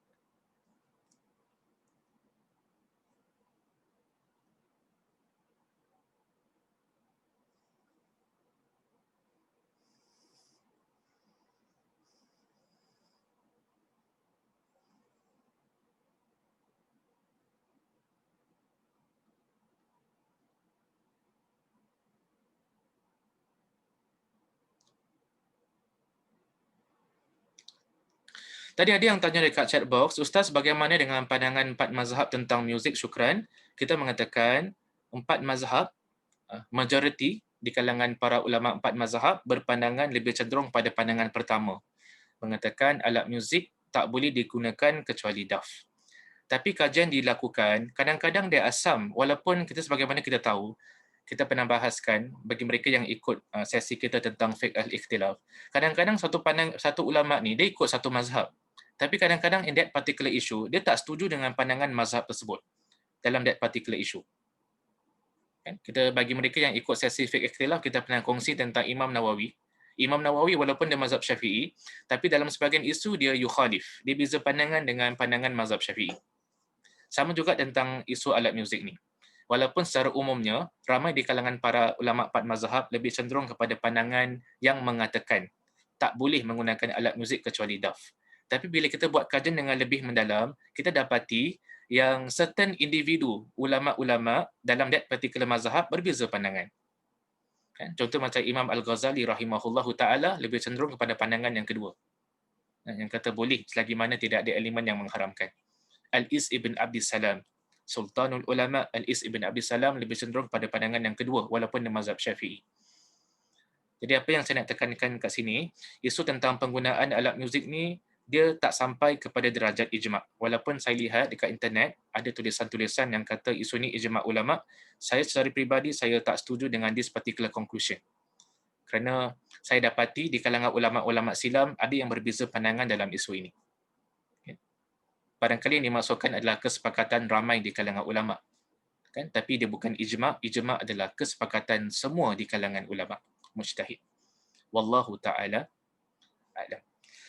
Jadi itulah yang saya mampu untuk jawab. Saya minta maaf lah kalau sebahagian di kalangan soalan antum saya tak dapat menjawabnya kerana kecintaan ilmu saya. InsyaAllah itu yang pada hari ini yang dapat saya sampaikan kepada antum. Sebelum saya mengundurkan diri pada malam ini, ada just peringatan sedikit. InsyaAllah pada minggu hadapan, pada hari Isnin 12 Oktober, kita nak bahaskan tentang satu topik memahami dua jenis khilaf. Kita nak bahaskan tentang memahami dua jenis khilaf. Cuma dua jenis khilaf ni, dia tak sama dengan fiqhul ikhtilaf. Bagi mereka yang dah ikut sesi fiqh ikhtilaf, this is a separate discussion yang saya tak muatkan dalam sesi hari Jumaat tentang fiqhul ikhtilaf. This is a separate discussion, adalah satu perbincangan yang berbeza. Memahami dua jenis khilaf, itu merupakan topik kita pada minggu hadapan insya-Allah ta'ala. Bagi mereka yang ikut hari Jumaat sesi hari Jumaat, this coming Friday, insyaAllah, just kita nak ingatkan antum, sesi kita 9 Oktober, Fiqhul Ikhtilaf. Okay. Itu kita nak bahaskan tentang klasifikasi, the continuation, iaitu pembahagian khilaf di kalangan para ulama, bahagian yang kedua pada hari Jumaat ini, insyaAllah ta'ala. And just sebagai peringatan juga, insyaAllah tak berapa lama lagi, sekarang dah 5 Oktober. So which means next week, next Rabu, hari Rabu depan kita nak mulakan satu kursus yang baru yang dipanggil sebagai siri fatwa mufti dan mustafti. Dia ada banyak topik di bawah perbahasan ni. Cuma the first topik yang kita akan bahaskan pada 14 Oktober sampai 11 November, setiap Hari Rabu adalah tentang pengenalan kepada fatwa. Itu merupakan topik yang kita nak bincangkan pada hari Rabu depan, insya-Allah taala. And last but not least adalah kita just nak ingatkan kepada antum pada 22nd Oktober, iaitu hari Khamis, there will be ada satu sesi baru, tapi ni satu sesi dia satu kali je, one session. Dia tak continuous. Satu sesi yang kita panggil sebagai siri syariat dan kehidupan. Topik yang kita pilih pada 22 Oktober nanti adalah berkaitan dengan 10 kewajipan umat terhadap baginda Rasulullah sallallahu alaihi wasallam. Okay. Jadi itu merupakan beberapa majlis ilmu yang ada. Jadi kalau sekiranya antum ada kelapangan, kalau antum ada minat, bolehlah antum daftarkan diri dengan menggunakan URL ataupun QR code yang ada dekat dalam poster tersebut. Okay. Itu yang ingin saya sampaikan pada malam ini, insya-Allah taala. Sekiranya ada kebenaran dalam apa yang saya sampaikan pada malam ini, itu datang daripada Allah Subhanahu wa taala. Kalau sekiranya ada kesilapan, ada kekurangan dalam penyampaian saya, itu datang daripada diri saya sendiri. Saya bertaubat kepada Allah Subhanahu wa taala dan saya minta ampun kepada Allah Subhanahu wa taala. Kita tutup dengan tasbih kafarah. Subhanakallahumma wa bihamdika asyhadu an la ilaha illa anta astaghfiruka wa atubu ilaik. Sekian daripada saya. Assalamualaikum warahmatullahi wabarakatuh. Terima kasih semua.